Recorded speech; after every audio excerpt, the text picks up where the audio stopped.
Farewell and adieu to you Spanish ladies, farewell and adieu to you ladies of Spain, for we've received orders to sail for old England. We hope in a short time to see us again. We'll rant and we'll roar like true British sailors. We'll rant and we'll roar all on the salt seas until we strike soundings in the channel of old England. From Ushant to Scilly 'tis 35 leagues. La política está llena de estúpidos, de ingenuos y de malvados, como la vida misma.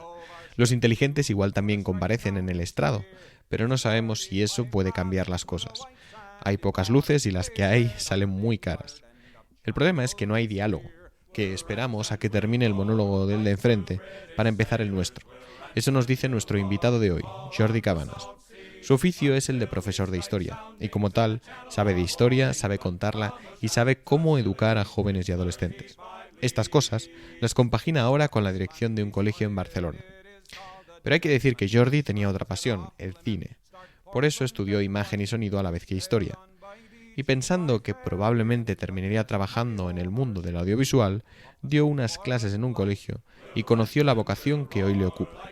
No sé si habría sido un gran productor, operador de cámara o cineasta. Lo que sí sé es lo que supuso para mí y para otros tantos alumnos en el aula, contándonos a Napoleón y a otros tantos. Por cosas de la vida, resulta que Jordi es de aquí, de nuestra Cataluña, catalanoparlante hasta las trancas, ya lo notaréis al escucharle. Dice que es español, no a pesar de ser catalán, sino como consecuencia de ser catalán.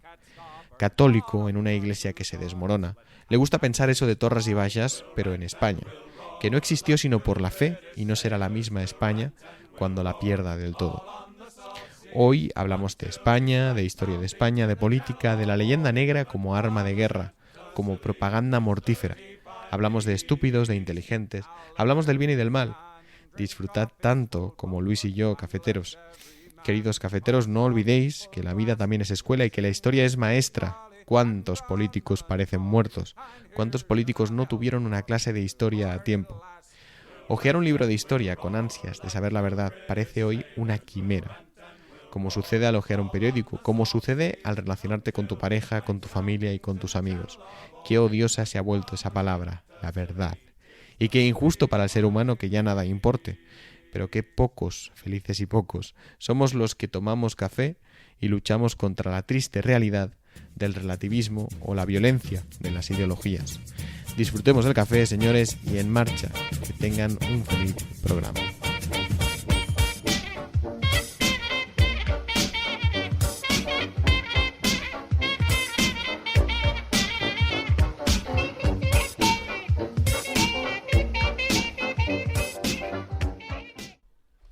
Estamos aquí con Jaime. ¿Qué tal, Jaime? Hola, ¿qué tal, Luis?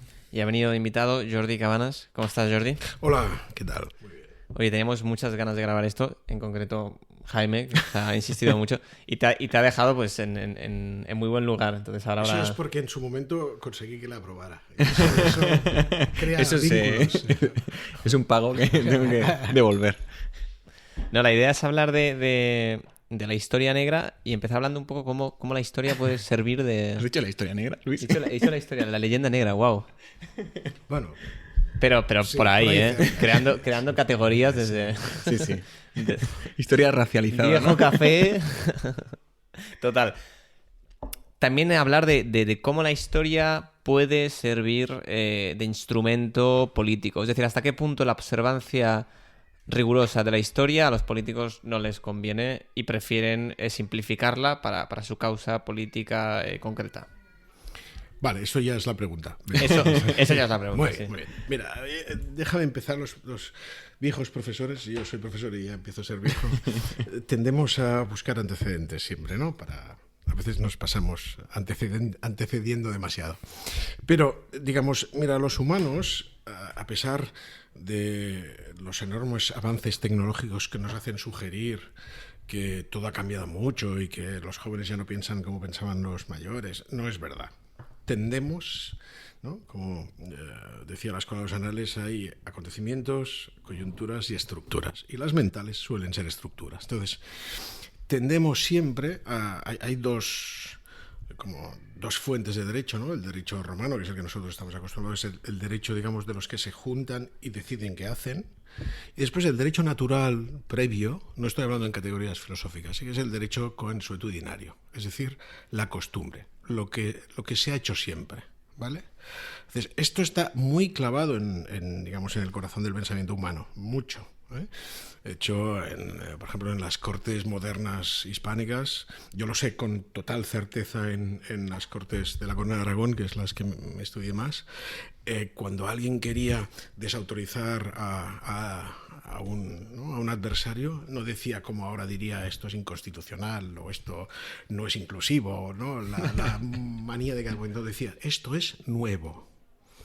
Porque para ellos las leyes tenían que reflejar lo que era, lo que había sido. Es verdad que hay una enorme innovación legislativa en toda la modernidad, pero siempre con la excusa, ¿no? De hecho, la estructura que usaban era, iban al rey, con el famoso Memorial de Greuges, ¿no? La lista de los agravios, the Bill of Rights, que parece que para los liberales, que es una cosa que se inventaron los ingleses, no es lo típico, y le decían al rey, mira, este derecho nos ha sido conculcado y este, arréglalo. Entonces el rey, digamos, respondía a esas reivindicaciones que eran absolutamente inventadas, por decirlo así, a cambio de que se votase un impuesto, ¿no? Entonces, eso significan dos cosas. Primero, que tendemos ya de siempre a la hipocresía, que es una de las dos grandes conquistas de Occidente, la hipocresía y la urbanidad. Eso nos hace soportables. Los yihadistas no son hipócritas. Digamos, y el otro elemento que es el apoyo en los ancestros. Por eso, en el debate político o en el debate sociológico, tendemos a buscar fuentes históricas. Como si el hecho de que Cataluña hubiese sido un reino o no diese argumentos a favor o en contra de la independencia, ¿no? Entonces, es verdad que la historia sirve fundamentalmente para entender lo que sucede, pero la gran tragedia, la gran traición a la historia de nosotros mismos es usar argumentos históricos para defender lo que nosotros queremos, que por otra parte es lo que ha hecho toda generación. O sea, las generaciones escriben de nuevo porque, digamos, lo que les sirvió a los abuelos ya no nos sirve, ¿no? Pero eso, que tiene un punto de lógica, es razonable que ahora, no sé, se haga desde hace unos cuantos años historia de la mujer, porque nunca se había hecho historia de la mujer, me parece razonable. El problema es cuando el nuevo paradigma pretende hacer desaparecer al anterior, digamos, ¿no? No sé si me he explicado, más o menos. En el caso del procés que hemos vivido en Cataluña, digo, hemos vivido con cierta esperanza, digamos, o con cierto pensamiento desiderativo, pero se veía clarísimo, era un duelo de titanes. Los debates, los argumentos a la historia que usaban uno y otro bando, era un duelo de titanes imbéciles, fundamentalmente. Si me lo dejáis decir así. ¿Es filosófico lo de imbécil? La sí, ¿no? Es una categoría, sí, fundamental. Sí, que viene del mundo latino, sí. Tuvimos un podcast que nos explicaba que imbécil era el que le faltaba el bastón, ¿no? No sé si recuerdas con... Sí, Sí, o sea, que al final estás atacando al corazón de nuestra civilización. Sí, en ese sentido, o sea, es razonable tener un pensamiento político basado en la historia, es razonable, pero lo que no es razonable es usarla como un arma para la guerra. Digamos que eso es... Mira, os pongo un ejemplo que me gusta mucho a mí. Digamos, la historiografía catalanista, o mejor dicho, la divulgación de la historiografía catalanista, para intentar subrayar la peculiar característica de la Corona de Aragón, que es una anomalía histórica en que, digamos, la potencia más fuerte no puede fagocitar a la otra porque es la que tiene el orden jurídico mejor. O sea, digamos, los fuertes, que eran los del Condado de Barcelona, los catalanes, no son reyes y los de Aragón son reyes. Por lo tanto, digamos, hay como una especie de empate técnico y eso dará lugar a la peculiar estructura de la Corona de Aragón. Bueno, esto... Los catalanes, para subrayarlo, hablan, ¿no?, de la Confederación Catalana Aragonesa, que de algún modo algo de razón tienen, porque están intentando explicar eso. Pero no es verdad, jamás fue una confederación, ¿no? Era una monarquía, digamos, doble, por decirlo de algún modo. Se parece más a Austria-Hungría que a una confederación. Entonces, la historiografía españolista se escandaliza de eso, dice, no es verdad, dice, no, es que Cataluña fue un condado del reino de Aragón. No es verdad. O sea, Cataluña, con su estructura peculiar, tenía un uso de la soberanía equivalente al de Aragón. No podemos hablar de independencia porque es un término anacrónico, digamos, ¿no? Se puede hablar en un sentido amplio, pero cuando estás peleándote políticamente tienes que ser muy preciso. Entonces, no es verdad. Y no fue un condado como el conde de Montemolín. Una cosa muy diferente. Entonces, mantener esa honestidad es imprescindible para que no caigamos en el reduccionismo. O sea, el gran enemigo de la inteligencia suele ser la propia ideología. Entonces, pensar desde la ideología está mal. Hay que tener ideas. ¿Qué diferencia hay entre tener ideas y tener una ideología? Es la diferencia entre los que piensan y los que repiten eslóganes o consignas. O sea, si tú te discutes con alguien y puedes decir, este es progre o este es carca, si puedes etiquetarlo, es que no piensa. Lo siento, pero no piensa. Porque no todas las categorías del debate político las vemos igual. Pero también está el extremo del que etiqueta rápido, ¿no? O sea, vaya, que le gusta la democracia, un progre. Ahí yo no... O tiene determinadas objeciones al uso del lenguaje inclusivo. Facha, fascista. Sí. Claro. Sí. Pero esa es la naturaleza humana de, digamos, la pereza natural humana, que también tiene sus ventajas, porque fue un perezoso el que inventó el coche para no tener que ir a pie. También tiene sus ventajas. Del vicio saca la virtud. Sí, pero en el pensamiento se debe ser lo mínimo perezoso que las circunstancias te permitan. Es decir, hay que ajustar el nivel de precisión a las circunstancias del debate. No nos podemos saltar nunca a las circunstancias, ¿no? Es verdad que tengo un amigo que es así como muy cuadriculado y te da unas informaciones. ¿Qué temperatura debe hacer? 21, a mí le gusta mucho la meteorología, 28 grados y 4, bueno, vale, más o menos, ¿no? Pero en otras cosas hay que ser muy preciso, ¿no? Porque si caes en anacronismos, apuñalas a la verdad por la espalda, y eso no es que esté bien o mal moralmente, eso no importa, es que nos debilita.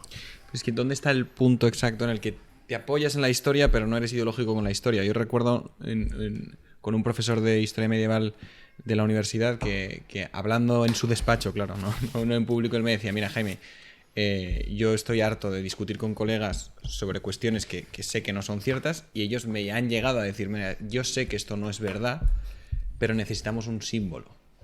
A ver, evidentemente no fui al fondo de la cuestión y a qué se refería. Este hombre también estaba un poco quemado, ¿no?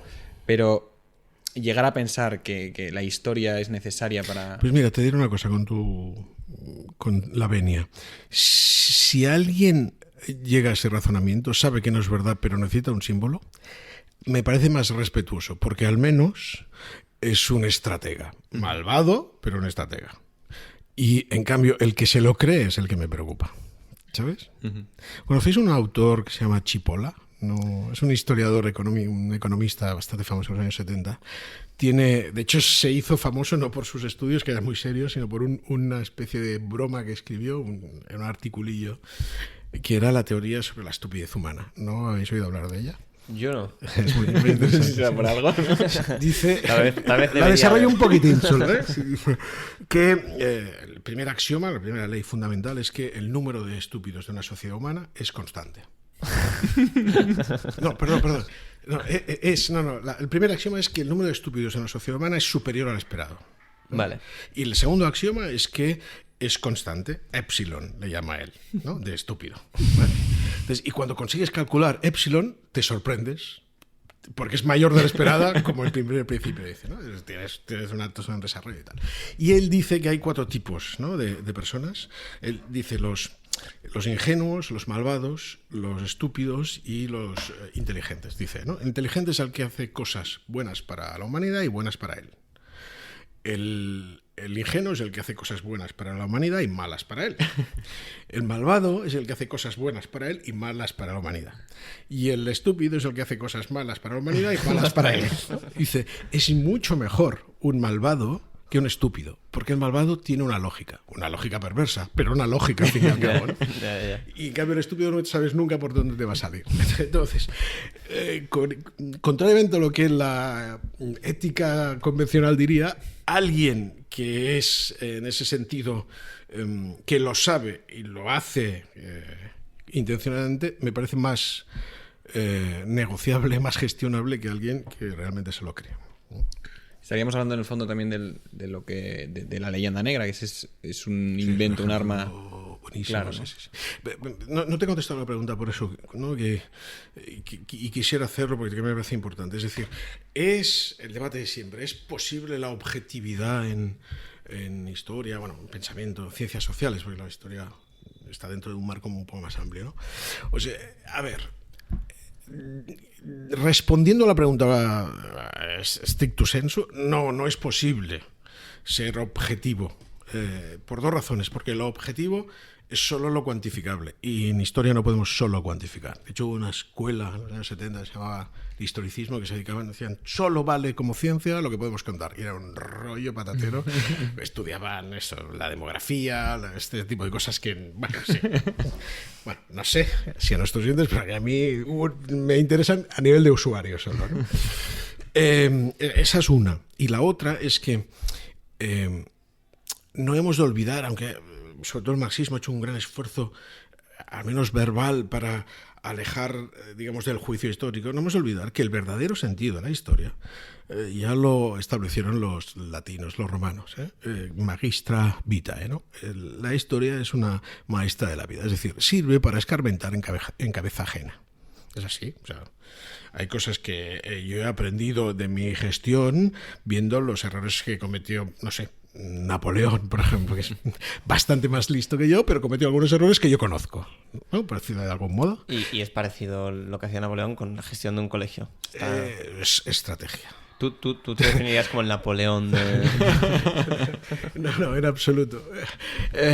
Pero sí que es verdad que hay que pensar las cosas, hay que establecer estrategias, hay que establecer planes A y planes B, contingencias por si acaso, porque no es tu trabajo. Ahora me has provocado, ¿eh? Te has metido en mi terreno. Mira, el problema de nuestro oficio, el de profesor, y el de Jaime también es el mismo, es que trabajamos con material inestable.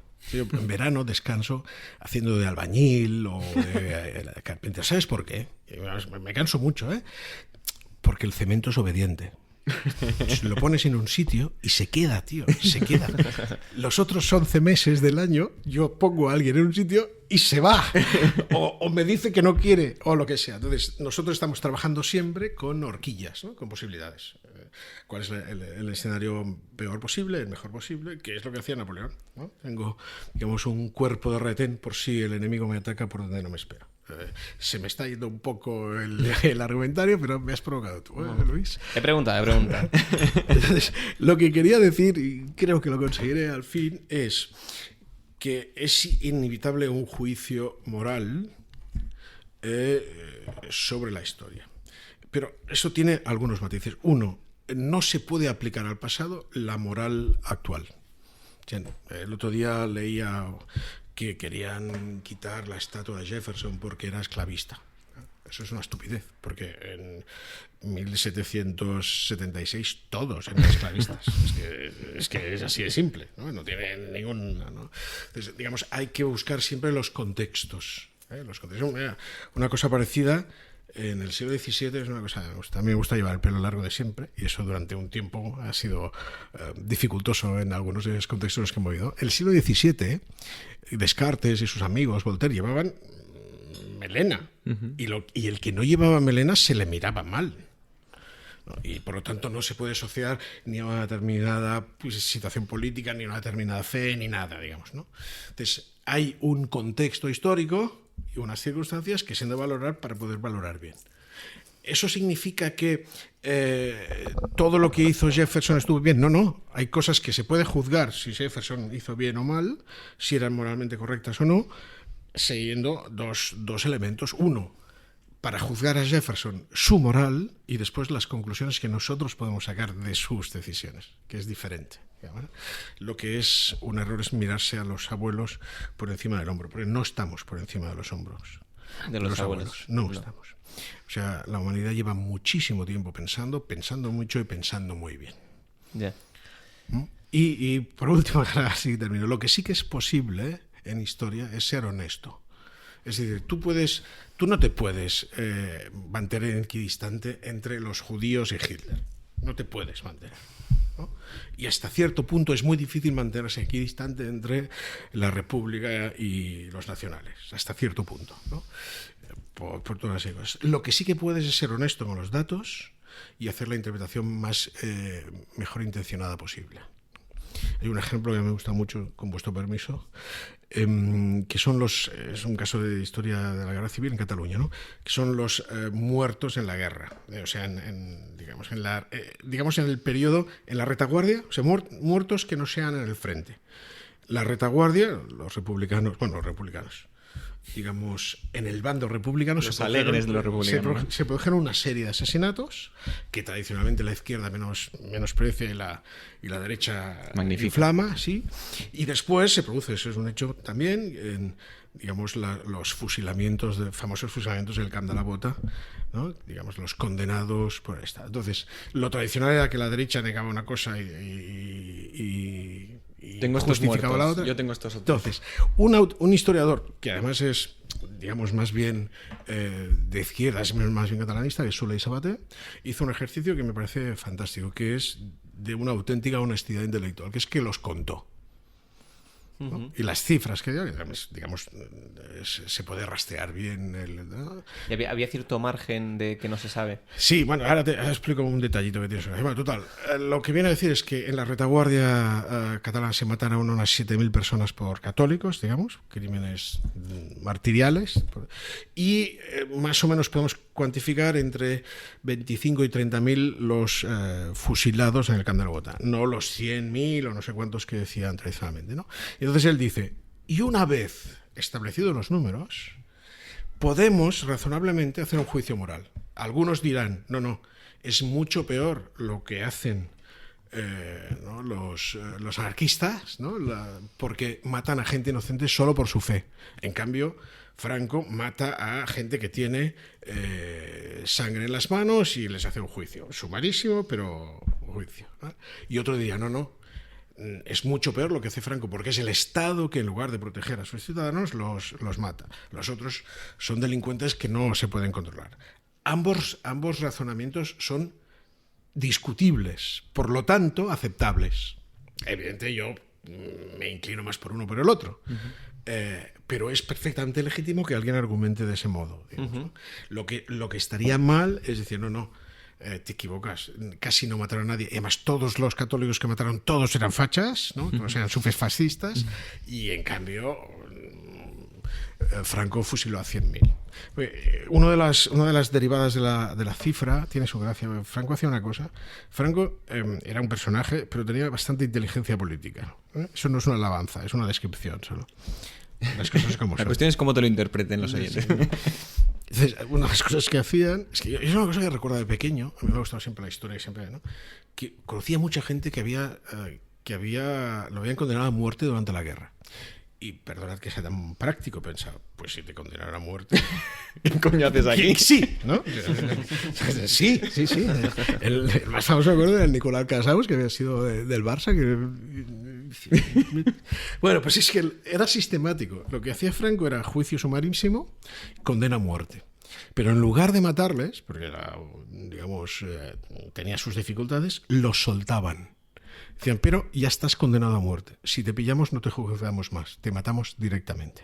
Entonces, como elemento de coacción psicológica es bastante eficaz, digamos, ¿eh? Sí. Entonces, por eso, si uno cuenta las sentencias, salen unas cifras distintas de las ejecuciones reales. Y ese esfuerzo intelectual es el que hizo Soler Sabaté para mayor gloria del conocimiento de la verdad. O sea, yo me imagino saltándome un semáforo rojo para la Guardia Urbana y estoy sentenciado a muerte. Sí. Joder. Sí, O sea, tenía otros trazos de estos de inteligencia malvada, ¿eh? Hay una famosa ley, la ley de las... No sé, en España está, no recuerdo el nombre, estaba prohibido todas las reuniones de más de 3 personas. Eso significa que el día de Navidad toda España estaba fuera de la ley. Incluso el propio Franco. Entonces, ¿qué hacía con esa ley? Nada. A no ser que quisieran venir a buscar las cosquillas. Entonces, esto de un modo o de otro, el Estado democrático también hace cositas de estas. También. Es lo que se llama la aplicación discrecional de la ley. Que... Justo, lo de que las motos no pueden ir por el carril bus. Exacto. O sea, es si te quieren poner la multa, porque todas las motos van por el carril bus. Bueno, creo que ya ahora sí he contestado. Sí, ahora ya podemos ir a la leyenda negra, ¿no? Oye, sí, o sea, es una introducción larga, pero el tema es hablar de la leyenda negra, es decir, la historia de España que nos contaron mal. O sea, Estás buscando el eslogan perfecto. Claro, ¿no? Esta historia negra. ¿Verdad que hay unos libros que se llaman Esta historia no me la contaron en el colegio, algo así, ¿no? O la historia como nunca te la habían contado. yo no estaba en mi libro de GB. Eso estaba en mi libro, justo. Exacto. Bueno, entonces, vayamos por partes. Primero, una vez más, la leyenda negra es una tradición bélica. Pero la primera pregunta ¿es racista o no llamarla leyenda negra? No.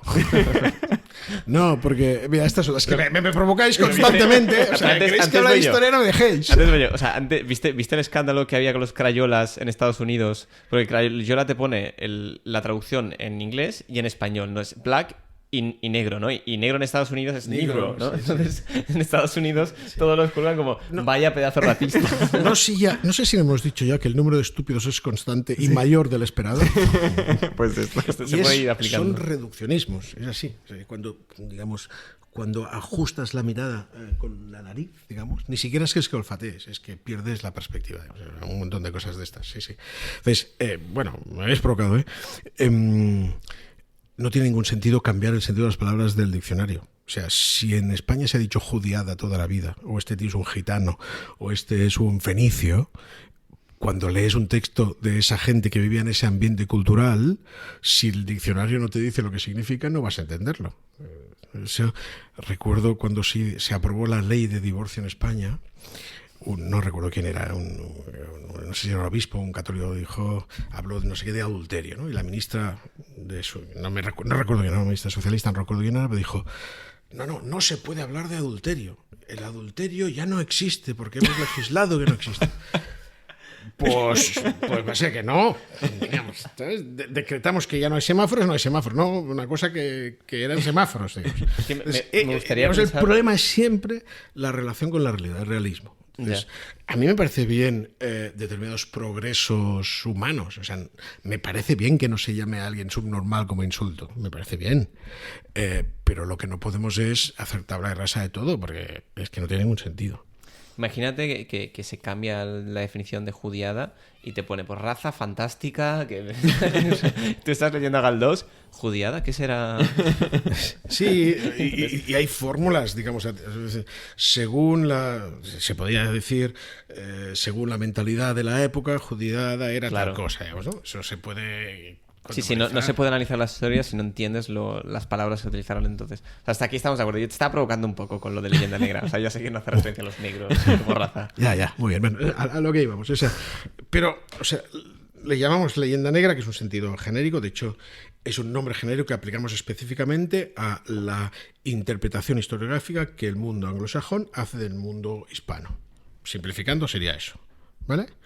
Y es una interpretación en que se subrayan las victorias anglosajonas, se subrayan, digamos, las derrotas hispánicas.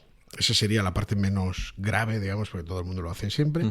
Y después se calumnia, o sea, se difama por una parte y se calumnia por otra parte digamos, iba a decir a España, pero no solo a España, al mundo hispánico, digamos, que deriva de la monarquía hispánica.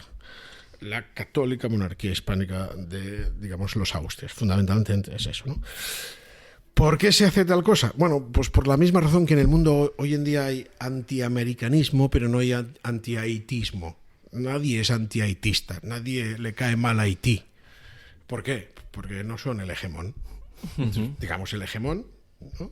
Que cada momento hay uno, ahora estamos en discusión, pero aún es en muchos aspectos de Estados Unidos, son los que se llevan, ¿no?, los palos de esa tendencia natural del humano a defender al débil y atacar al fuerte, que es una cosa muy española también, por envidia, por puteo, por lo que sea, ¿no? Entonces, en ese sentido, la leyenda negra, en cierto modo, es una alabanza. Ujú. Es una alabanza, digamos, es un reconocimiento, ¿no? ¿Por qué los ingleses necesitan recurrir a la leyenda negra? Porque a pesar de la leyenda negra que nos han contado, en el siglo XVI, cuando se enfrenta a la reina Isabel y se enfrenta al rey Felipe II, se enfrenta un ratón con un elefante. Ujú. Y esto no hay que perder la perspectiva. Es parecido como la guerra del 98, ¿no? La guerra con los americanos. Claro, vista en perspectiva del siglo XX, que los americanos son lo que son, ¿no?, es muy difícil no pensar, bueno, somos imbéciles, ¿cómo nos metemos con esos tíos? Es que en 1898 no eran las proporciones. España seguía siendo una potencia que se iba a demostrar que era más una expresión catalana de un espaca formatge, ¿no? Más caja que producto, pero seguía percibiéndose como una potencia, y los Estados Unidos era el aspirante, aún no había ganado ningún combate, digamos, ¿no? Sí, se llevaron el título y el cinturón y el anillo de la liga, pero todavía no en ese momento. Y eso hay que verlo. Entonces, situándonos en el siglo XVI, la Gran Bretaña ni siquiera era, bueno, Inglaterra, pues era solo Inglaterra, ni siquiera era una media potencia, era una potencia media baja, de unos desarrapados con, digamos, muchas dificultades todavía. Lo que pasa es verdad que como evolucionaron mucho y muy bien, ya desde entonces se tiende a mirar con carácter retroactivo la historia ¿no? Es como un poco la historia de los Estados Unidos, los famosos padres peregrinos, ¿no? Que esos tíos que iban ya con un diseño, vamos a colonizar América, y además ya tenemos pensado cómo serán los estadios de béisbol, ¿no? O sea, nadie tenía esa conciencia, y de hecho los americanos no tenían esa conciencia hasta que en un momento dado necesitan forjar, como están haciendo los europeos, su nación, y buscan, como están haciendo los europeos, digamos, al Sigfrido, al Viriato o al Cid de turno, y dicen, ostras, esto es lo nuestro, perfecto. Y además, lo del Día de Acción de Gracias todavía lo celebramos, vamos a sacarle ¿no?, jugo a la historia, que hasta cierto punto es razonable, pero no hay que perder las perspectivas, digamos. Entonces, en ese sentido, la leyenda negra inglesa, que después se convertirá en anglosajona general, es un reconocimiento de impotencia, y que necesitaban, como decía Gila, ¿no? O sea, no, como hay un personaje en sus monólogos que dice, bueno, no mata, pero ¿no?, que hay un tío que es un cañón que no tienen balas, y hace ser un tío que insulta. Dice, bueno, no mata, pero desanima mucho, ¿no? ¿No? Pues es un poco lo mismo. Es verdad que, insisto, ¿no?, la evolución militar real posterior le da carta de naturaleza a eso. No sé si me he explicado. Sí. O sea, hasta el momento estamos viendo que primero es un reconocimiento que haya leyenda negra por la hegemonía que tuvo España, y que... Nos ponemos la leyenda negra aquí, ¿no? En el pecho. Sí, no, hasta cierto punto sí, es verdad eso. Pero claro, o sea, el gran tema, el gran conflicto que tenemos en la actualidad es por todos los motivos que has explicado tú, ¿no? Porque Inglaterra ha evolucionado muy bien, porque Estados Unidos ha evolucionado muy bien. Es que ya los propios españoles hemos comprado la leyenda negra. O sea, es decir... Sí, pero es que aquí, a mi juicio, y esto es un podcast, no es una clase universitaria, o sea, y estamos tomando café, podemos bajar un poco el nivel de precisión, digamos, ¿no? Hay tres factores que se combinan. Uno, que es, digamos, la lucha antihegemónica. Hay otro factor que es... digamos, se mantiene en el tiempo, que es la reforma anglicana. O sea, ¿se mantiene el tiempo junto a los estúpidos? Sí, es otra constante, sí. Digamos, una parte de la leyenda negra, que eso no me ha dado tiempo de decirlo, es el anticatolicismo anglicano. Específicamente el anticatolicismo anglicano, y secundariamente el anticatolicismo protestante calvinista, ¿vale? Y eso se mantiene vigente, ¿vale?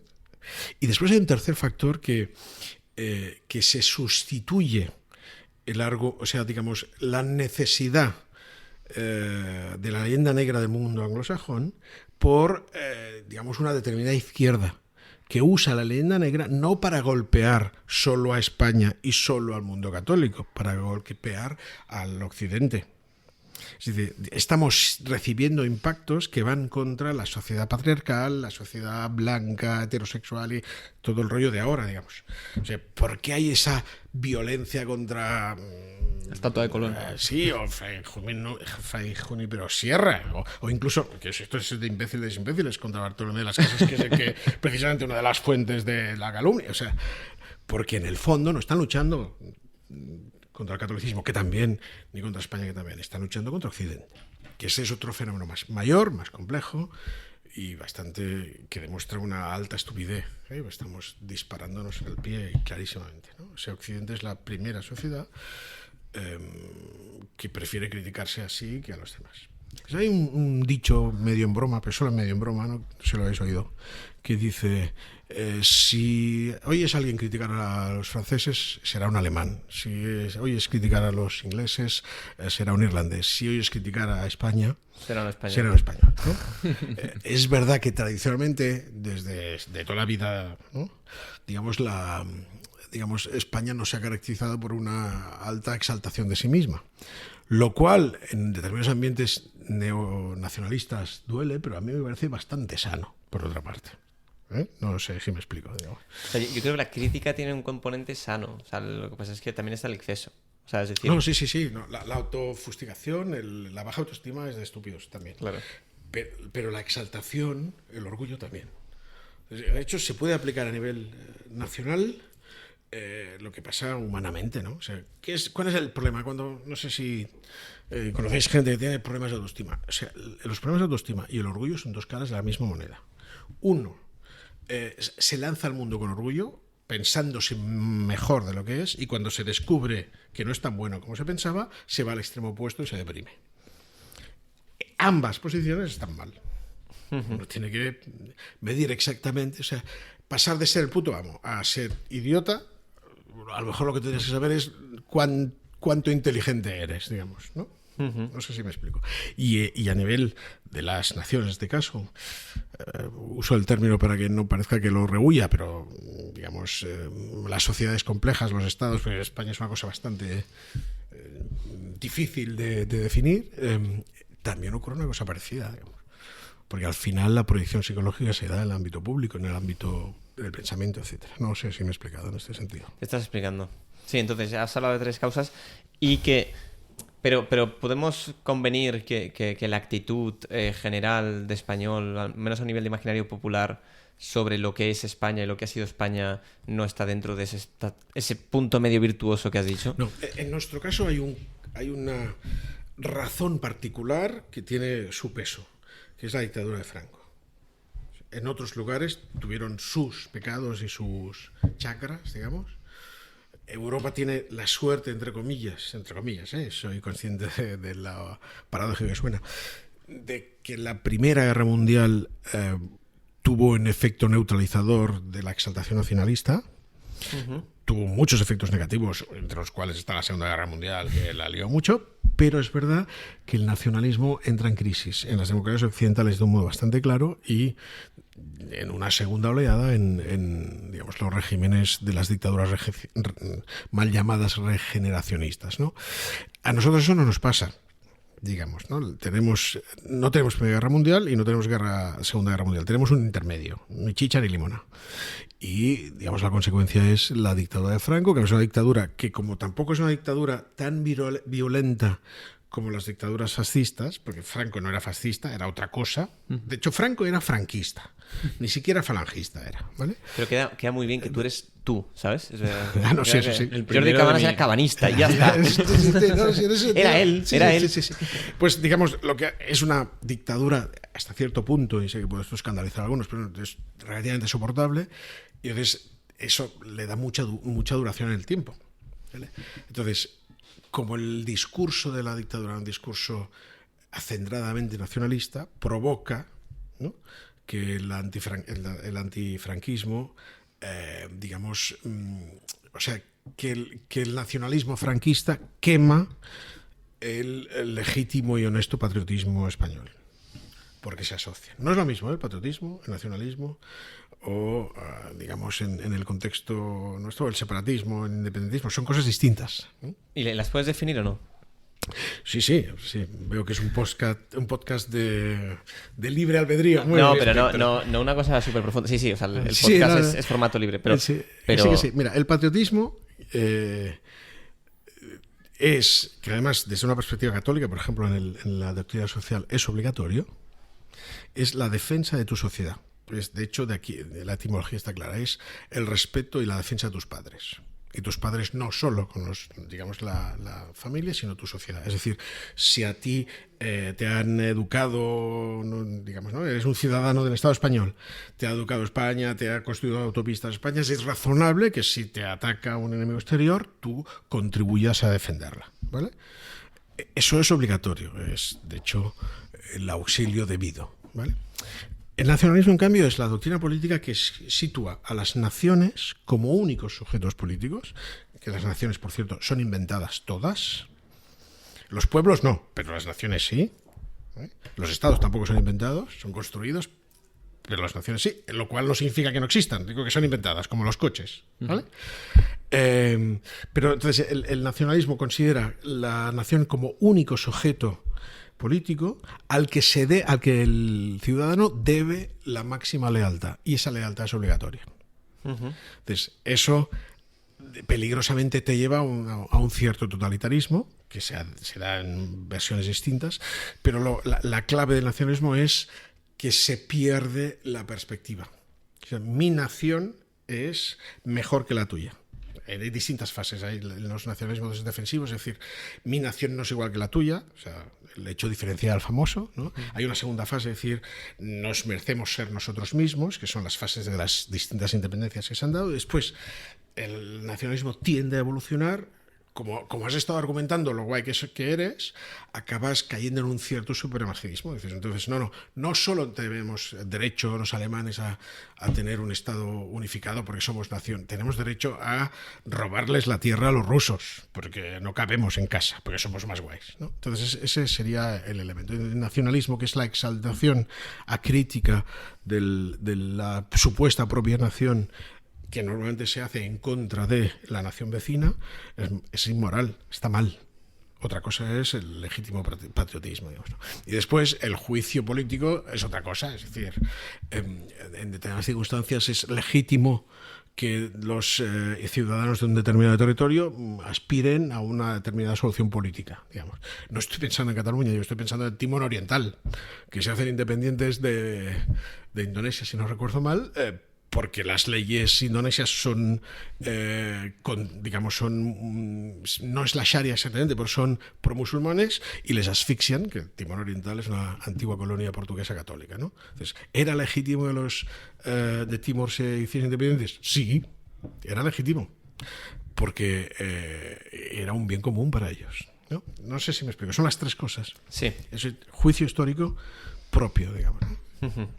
Vale, ahora podemos... No sé por qué venía a qué venía de O sea, esto. estábamos hablando de la virtud de... Sí, que la exaltación nacionalista del franquismo tiene como consecuencia que el patriotismo español queda debilitado. Por eso la izquierda no soporta la bandera española, por eso se exalta de un modo absolutamente ingenuo la República, ¿no? Como si la República fuese el gran momento. Es que es una tendencia muy, muy humana, ¿eh? Que esto, es un efecto péndulo. Sí. Y mira, estamos hablando de la leyenda negra española, pero hay otra época oscura tradicional que es la Edad Media, ¿no? Que se considera como una cosa horrorosa y tal, cuando de hecho la Edad Media es en muchos aspectos muy interesante y somos hijos de la Edad Media en muchos aspectos positivos. Bueno, entonces, los renacentistas llegan a un momento que, ¿no? El pensamiento renacentista, sí, básicamente, considera que lo medieval, que tienen que dar un paso adelante y por tanto hay que matar al padre, digamos, como los adolescentes, y entonces todo lo medieval se menosprecia y se mira la antigüedad clásica como una cosa luminosa y se provoca una imagen. O sea, has fijado en las imágenes tradicionales, en Roma siempre hace buen tiempo, siempre van vestidos con camisetas cortas, digamos, ¿no? En cambio, en la Edad Media siempre hace frío, siempre está oscuro y todo el mundo va vestido con lana sucia, ¿no? No tiene ninguna lógica. Bueno, pero eso Fijaos, podríamos escandalizarnos de esto. Pero resulta que en el siglo XIX hay dentro de los ambientes cristianos, no solo católicos, de hecho es sobre todo un fenómeno que se da también en el protestantismo, hay una indignación antiilustrada, ¿no? Es que ya está bien, la Edad Media es muy chula, y entonces lo que hacen es, y eso muchos autores católicos adolecen de eso, es aplicar el mismo principio. La Edad Media es luminosa, fantástica, es la sociedad católica cristiana de verdad, tal. En cambio viene la Ilustración y todo es muy malo, ¿no? Igualmente erróneo. Tendemos a exaltar un pasado porque el pasado no te puede desmentir. Entonces, si eres un rojillo en algún grado, exaltas la República, que es una cosa súper democrática y que nadie hacía golpes de Estado ni se asesinaba a la gente por la calle. Pero después, si eres un determinado católico, lo que haces es exaltar lo buenísimo que era el régimen de Franco, pero el régimen católico, sí, ya, y ya. ¿Vale? ¿No? Entonces, la gente iba a misa, había curas en los seminarios. Claro. Que por cierto, perdonad, pero digamos, yo creo que la dictadura nacional católica hizo un flaco favor a la Iglesia, porque era todo apariencia, digamos, era cartón piedra. De hecho, yo sostengo la teoría, que espero que no escandalice a vuestros oyentes, que ahora hay más católicos en España que antes. Por eso los que ahora son católicos, lo son de verdad. Los del pasado no sabemos. Es una teoría dura, ¿eh? Sí, extrema. Bizarra, que dirían los que no saben español. Sí, exacto. Bueno, pues volvemos otra vez al tema este, ¿no? Porque a mí me interesa en especial la cuestión esta del efecto péndulo con el nacionalismo. No sé si has estudiado la cuestión, ¿no? Porque claro, ahora, si la bandera española y demás, es verdad, lo has descrito muy bien, ¿no? Pues a cierto sector de la izquierda le provoca repulsa, ¿no? Porque le recuerda sobre todo al franquismo, ¿no?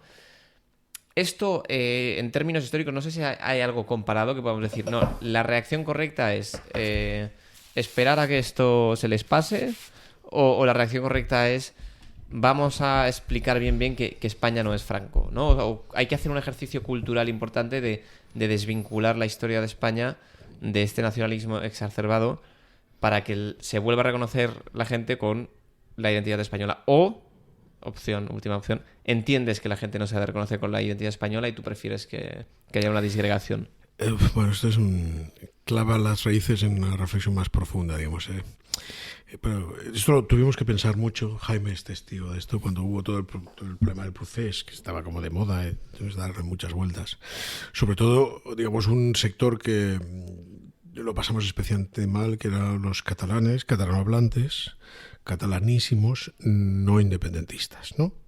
Yo siempre digo, el problema de España es que es rara. Sí, Francia es una cosa más simple. Polonia es una cosa simplísima. Hay polacos y territorio que ocupan robándoselo de un modo o de otro a los alemanes o a los lituanos, ¿vale? España es una realidad complejísima, riquísima, pero muy compleja, y eso tiene sus dificultades. Tuvimos que dar muchas vueltas al respecto. Yo siempre digo, yo no soy español a pesar de ser catalán. Yo soy español como consecuencia de ser catalán. ¿No? Es un español rarito, porque en mi casa no hablo castellano, hablo catalán, digamos, ¿no? Lo cual no es ningún menoscabo para sentirme nacionalmente español, pero al mismo tiempo reconozco que Cataluña es una entidad suficientemente sólida como para poderse considerar nación cultural, nunca nación política a mi juicio, pero nación cultural sí, ¿no? Entonces, todo esto, cuando lo cuentas, lo que acaba pasando es que se te enfadan todos, los de un lado y los del otro lado, porque, digamos, la verdad es la primera víctima en una guerra. Entonces, yo en ese sentido estoy un poco decepcionado del uso de la razón y de la argumentación, digamos, de nuestra época, ¿no? Es no solo la cultura woke, la de los progres, impide que te quejes. Es algo que nos ha teñido a todos. Es decir, hoy en día es difícil ver un diálogo. Es mucho más difícil ver una secuencia de monólogos. En el mejor de los casos, en que el monologuista se espera cortésmente, pero no dialécticamente, que el otro se calle para hablar él, ¿no? Entonces, el dilema que me planteas, ¿no? O sea, claro, viene a lo que quería decir. ¿Qué es España, Luis? ¿Qué es España? O sea, me respondes a esa pregunta con una pregunta. No, en absoluto. Esto es soy muy catalán, es no muy soy gallego, soy catalán. Es muy de profesor esto, ¿eh? No. Pero la clave es eso. O sea, entonces, porque tú has hablado de identidad. Sí. Entonces, tenemos que ver qué es lo que tradicionalmente ha sido España. Tenemos que ver los españoles actuales en qué medida se identifican con eso. O sea, el origen geográfico es difícil de los independentismos actuales. Está en el carlismo. Se coinciden geográficamente los levantamientos carlistas con los levantamientos, digamos, con el activismo independentista, ¿vale? Y entonces hay una tentación de hacer una asociación directa, sí, pero los independentismos actuales son terriblemente laicos, de hecho incluso anticlericales, furibundamente anticristianos en algunos ámbitos, ¿vale? Y los carlistas se levantan por Dios. Lo de la patria también, pero se levantan por Dios. El carlismo se levanta contra el intento del Borbón, que llevaba un siglo que lo iban aguantando pero no le gustaban, de, digamos, convertir España en lo que no era, que era una sola cosa. España no es una sola cosa. España no es una manzana. Es un racimo de uva, en que cada una de las partes tiene cierta forma de fruta. Pero lo que da sentido al racimo es, digamos, el conjunto, ¿vale? Entonces, y uno de los componentes de España, digamos, uno de los de las ramas o de las, no sé cómo, no me sale en castellano, las tillas, no sé cómo se llama, Jaime, a ver si te... bueno, digamos, sí. el rabito, el tallo. digamos, el tallo, gracias, es la fe. ¿Qué unió a los españoles que hablaban no sé cuántas lenguas y que tenían no sé cuántos reinos y que solo tienen en común al rey? La fe.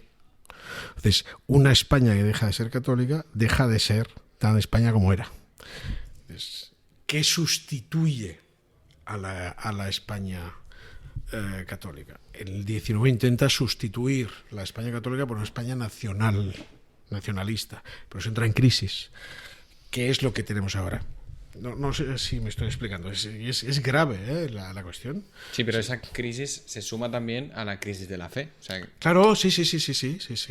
Y hasta cierto punto, vuelvo a la tesis inicial, se mantiene vigente la leyenda negra, se sustituye por el famoso oro de América y todo el rollo de, ¿no?, esos discursos. Genocidios de Sí, millones sí, y millones y millones. porque la batalla es la misma. Es la misma.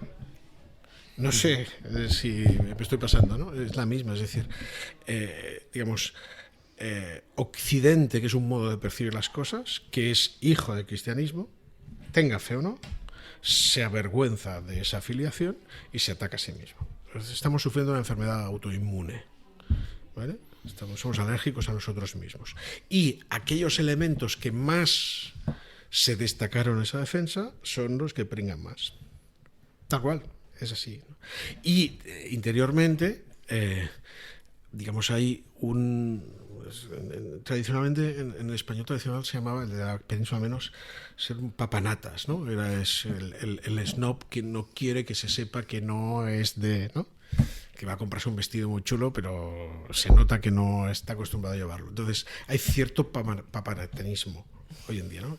En España somos súper progres porque no queremos que nos recuerden que tuvimos a Franco, ¿no? O el presidente de Irlanda, digamos, es muy anticatólico para que la gente no se piensa que...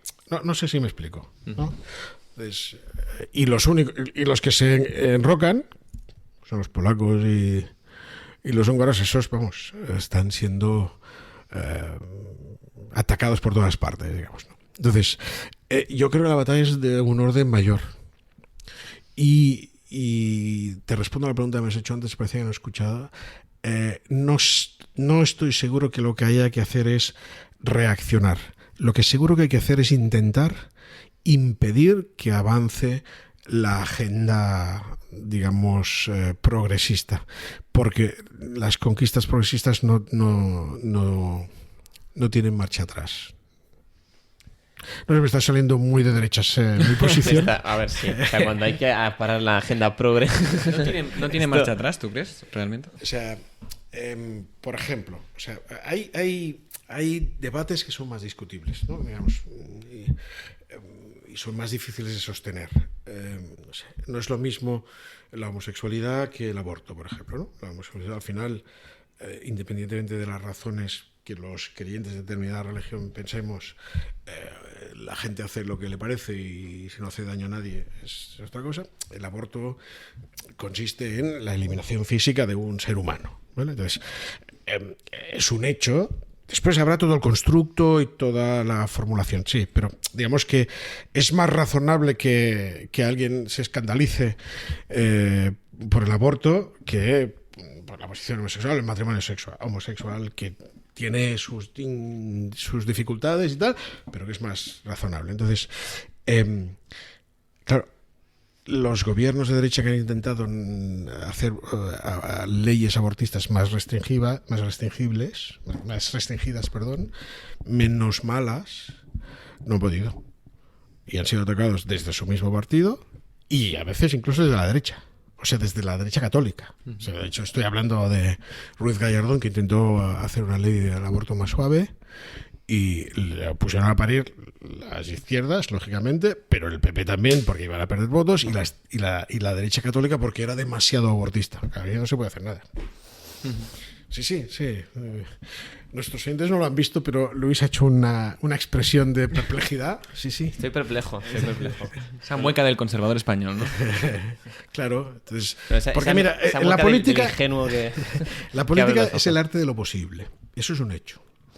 Y no se puede mantener uno, digamos, puro siempre. No se puede mantener uno puro siempre. Entonces, para poder vivir hay que... Yo tengo un amigo mío que decía que uno de los problemas que ha tenido la Iglesia en España específicamente y en Cataluña más específicamente todavía es que nos hemos ido golpeando los unos a los otros porque tu modo concreto de vivir el carisma no se ajusta al mío y, digamos, el espíritu de capillita, es una expresión típica catalana, también castellana, pero ¿no? La conocemos. Sí, entonces, claro. Alguna que otra vez nos han puesto esa etiqueta. Sí. Entonces, ¿qué problema hay? Que como hemos estado todo el rato peleándonos entre nosotros, lo que ha provocado es que la presencia pública de la Iglesia, del pensamiento católico, se ha ido al traste. Pues estábamos entretenidos. En Italia, también es verdad que la sociología es distinta, pero digamos, la presencia pública de la opción cultural católica está mucho más reconocible porque la Iglesia italiana, digamos, dio da una imagen tradicional más unida, ¿no? Nosotros nos hemos estado peleando. Es la misma razón por la cual los kurdos, que son un pueblo superpotente, no son independientes, porque les gusta más pelearse entre ellos que contra los turcos y los iraquíes. Es así. Eso es una ventaja. El independentismo, que una de las ventajas que tenemos es que se matan entre ellos, ¿no? Gracias a Dios, porque si no ofrecerían un frente común. Entonces, ahí en eso los católicos lo hemos sufrido, ¿no? Tú eres de Cela y tú eres del Opus y tú eres no sé cuántos, no somos igual, ¿no? Perdón, no sé si es un contenido propio del post. Es que en este podcast, si no va todo en la línea, mal. Bueno, no sé en qué momento nos hemos ido de la leyenda negra. Bueno, o si seguíamos hablando de la leyenda negra hablando de esto. En el fondo estamos hablando de la batalla entre el bien y el mal. El lado oscuro y Darth Vader. y la luz. Bueno, Darth Vader... La fuerza, no la fuerza, perdón. La fuerza. Ojo, porque aquí tal vez encontramos una similitud con lo que has dicho del patriotismo, ¿no? Porque si Darth Vader, que es el malo, luego resulta que es tu padre y a tu padre tienes que defender y tienes que defender al malo... Bueno, eso es lo que tiene, la realidad que ver es el progre, ¿no? Que tu padre es Darth Vader, pero a lo mejor, oye, no es tan malo, ¿no? No sé. Esta afirmación que acabas de hacer así medio en broma, el no es tan malo, es una gran verdad. Nadie es tan malo. Entonces, delimitar con precisión las cantidades y las cualidades de la maldad de tu adversario y de ti mismo sirve para que nos entendamos. O sea, una de las cosas que me indignó mucho cuando estrenaron la película aquella del hundimiento es digamos, una versión cinematográfica no de una novela, sino de un libro de historia que tiene su guasa, que es de un autor que a mí me gusta mucho, digamos, ¿no? Joachim Fest. Pues se montó un escándalo porque en un momento de la película Hitler era amable con su perro. Un monstruo no puede ser mostrado con... Pues eso es un error gravísimo. O sea, no solo era amable con su perro, E incluso tenía una amiga judía.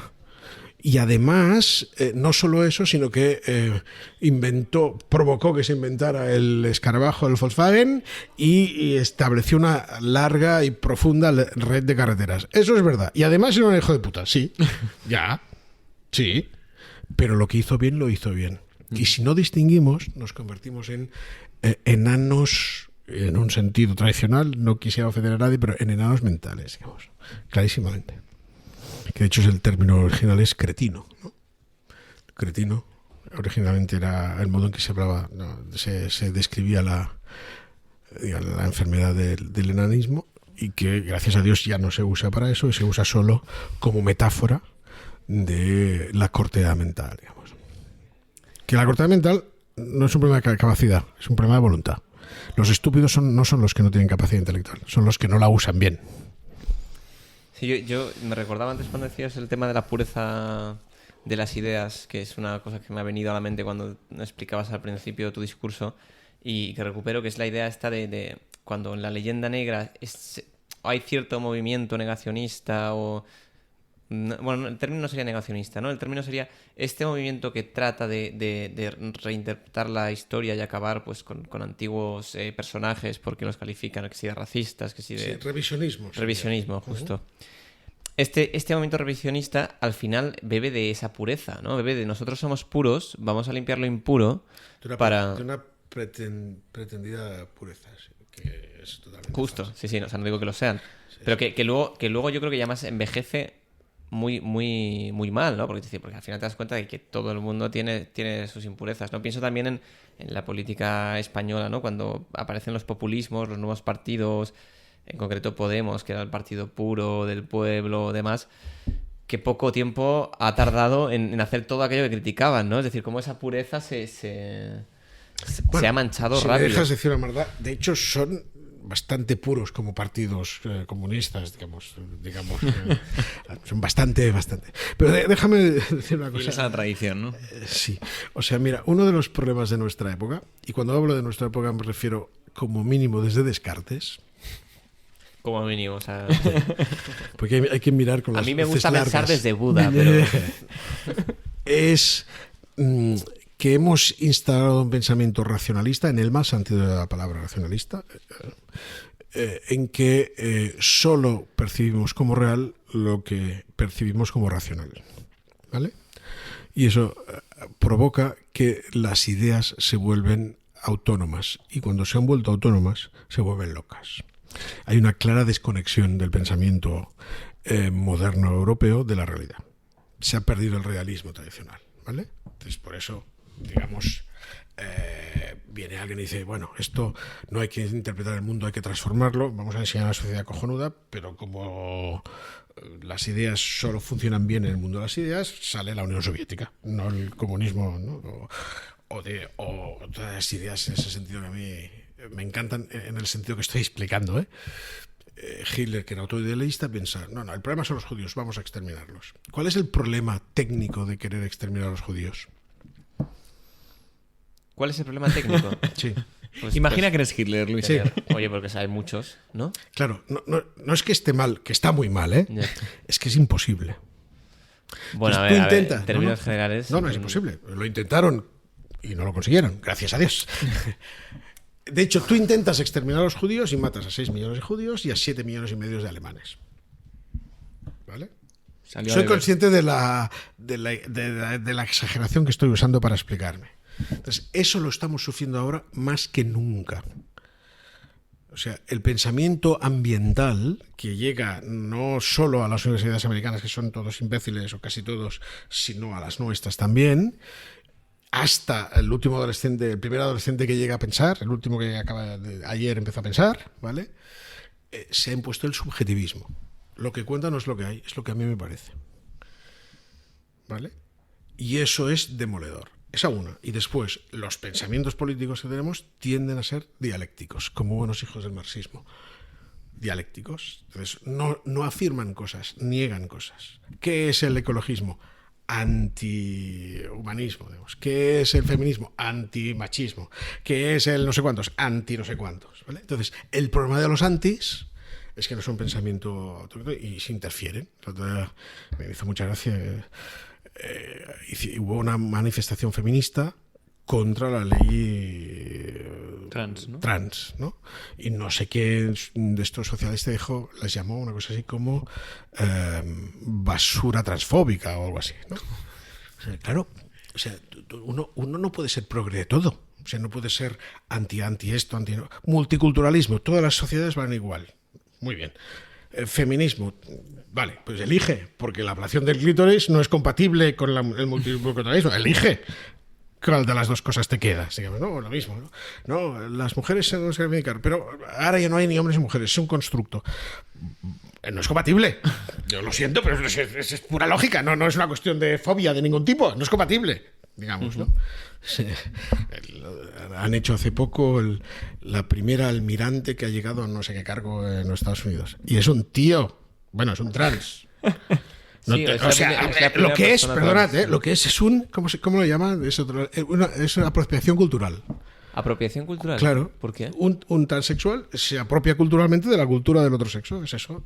¿Está mal hacerlo con los trajes japoneses o con los trajes con la cultura de otros pueblos? ¿Por qué no está mal hacerlo con el género si es un constructo? Como el luchador ese de lucha libre, ¿no? En Colombia o en Brasil, que está ganando todos los torneos, Que es una mujer. que es un trans y está pegando palizas en la liga femenina. Lo peta. Lo peta. Vale. No, pero aquí creo que hay límites. Yo creo No, es violencia de género, en observables. realidad. Es un tío que está cascando a pavas. Técnicamente, o sea, a ver, está claro que si biológicamente tienes más capacidades que las mujeres, pues ahí hay un tema. Pero hay discusión, ¿no? Sobre esto. No, sí, o sea, cuidado. Yo no intento posicionarme en absoluto. Es decir, el tema es, en la cuestión de la transexualidad es muy fácil. Hay dos criterios que se pueden aplicar. El criterio biológico y el criterio psicológico. ¿Vale? Y independientemente de la creencia de cada uno, desde un punto de vista estrictamente intelectual, elegir uno de los dos criterios es legítimo. Yo creo que es preferible uno al otro, pero es legítimo. Uno puede sostener razonablemente que lo que da la identidad de la percepción subjetiva es la psicología. Vale, de acuerdo. Pero el problema es cuando esto interfiere con un derecho real. O sea, tú puedes sentirte mujer, pero no puedes competir contra las mujeres porque tienes un 25% más de masa muscular. ¿No? Sí. Hay una broma de Goyo Jiménez que creo que lo ilustra bien, ¿no? Estaba metiéndose con los de bricomanía, ¿no? Y decía, no, es que son gays, ¿no? Y dice, y es que me hizo mucha gracia el chiste de decía, hombre, a ver, cásate, adopta, pero en los armarios no. Nosotros construimos los armarios y vosotros saléis del armario, ¿no? No sé si me explico. Que es un chiste ingenioso, como todos los del hombre este. No sé si ahora se puede hacer, porque es de hace unos cuantos años, pero explica bien. Es decir, no estoy en contra intelectualmente que se quiera como uno quiera quererse y se case con quiera. El problema es cuando esa circunstancia afecta a los derechos de terceros. Ese es el problema. Y eso es innegociable. Bueno, yo quería, o sea, yo cuando hablábamos de la leyenda negra, o sea, en mi cabeza, para que veas... Sí, parece que nos estemos escabullendo. Es una excusa. Para que veas Sí. la percepción que tenía yo del podcast que iba a salir, ¿vale? Y luego la realidad como aplasta. O sea, yo me imaginaba que dirías por esta vía, ¿vale? Sería, oye, la percepción que tiene la mayor parte de la gente es que hay historias como la Armada Invencible que ocurrieron y que fue un desastre absoluto, y en cambio se ensombrece pues el otro intento de Inglaterra de atacar España y tal. Un poquito lo he dicho antes, pero antes de que nos exaltáramos en la batalla cultural. Has pasado por encima. Sí. Y eso, entonces yo lo planteo así. Me ha parecido interesante lo que has dicho de la fe, ¿no? Porque al final es verdad.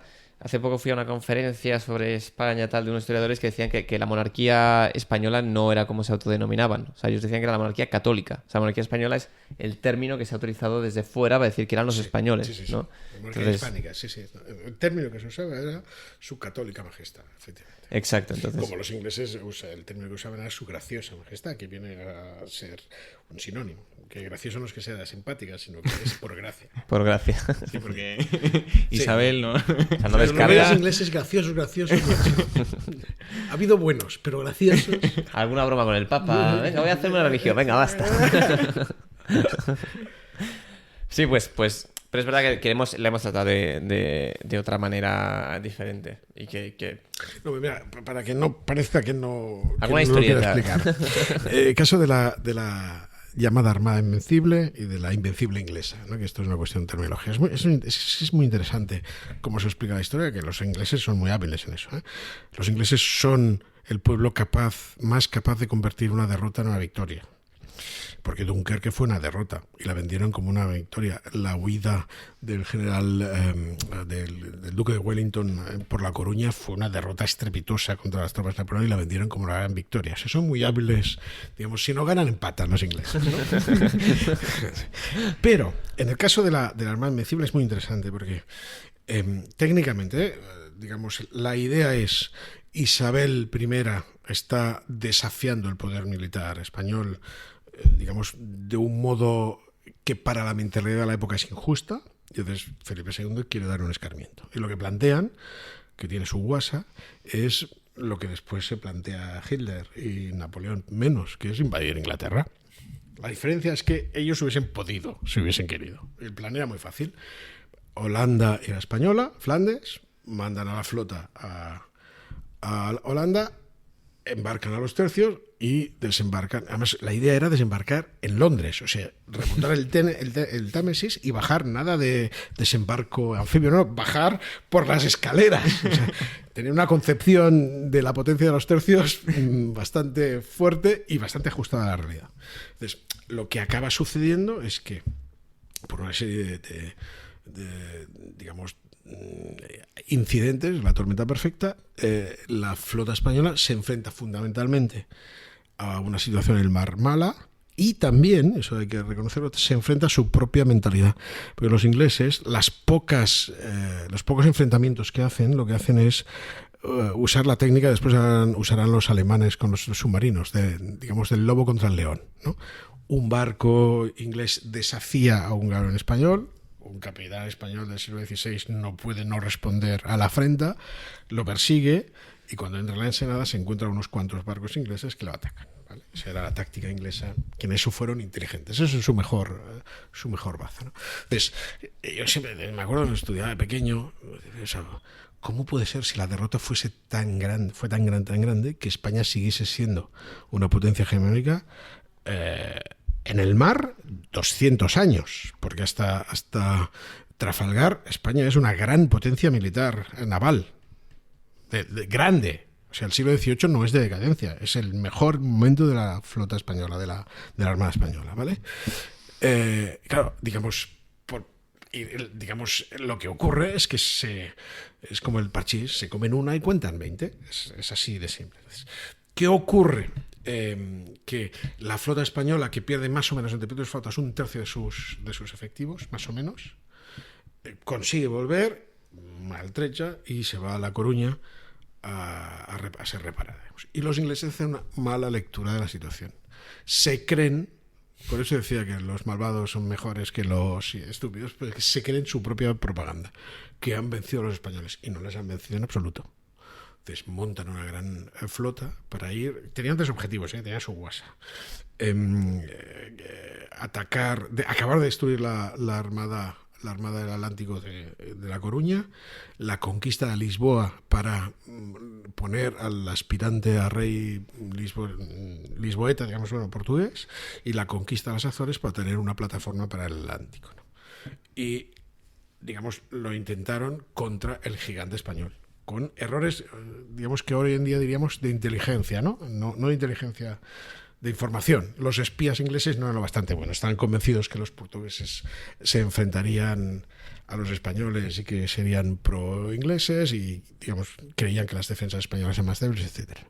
Lo que acaba pasando es que el desastre de la contraarmada, de la Armada Invencible, es muchísimo mayor. Además, no es uno, son 3. Fracasan en La Coruña, fracasan en Lisboa y fracasan en las Azores. Hasta el punto que pierden aproximadamente la mitad de sus efectivos. O sea, salen 27.000 soldados, digamos, bueno, eso, efectivos, que es el término militar, ¿no? De los cuales solo llegan a combatir unos 18.000, 18.000, porque los demás han desertado, porque ven a que Drake está No. Y de esos vuelven 5.000. O sea, la derrota y la pérdida de los recursos es brutal.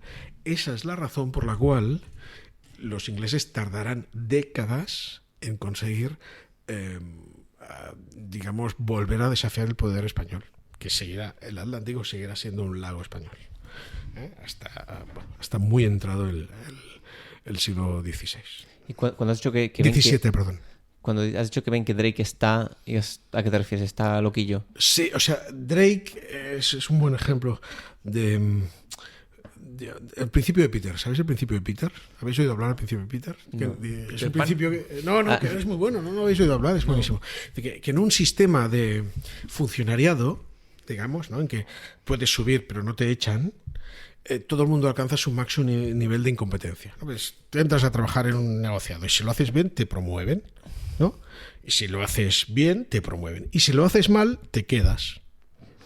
No te echan. En un sistema funcional no te echan. Con lo cual, en un sistema funcional, al final, todo el mundo acaba en el sitio donde lo hace mal, porque a nadie lo pasan al cargo inferior, ¿vale? Pues Drake es una cosa parecida. Él es un corsario, Drake. No es un almirante, es un corsario. Es un pirata. Pirata a cuenta de la reina, es un 007, ¿no?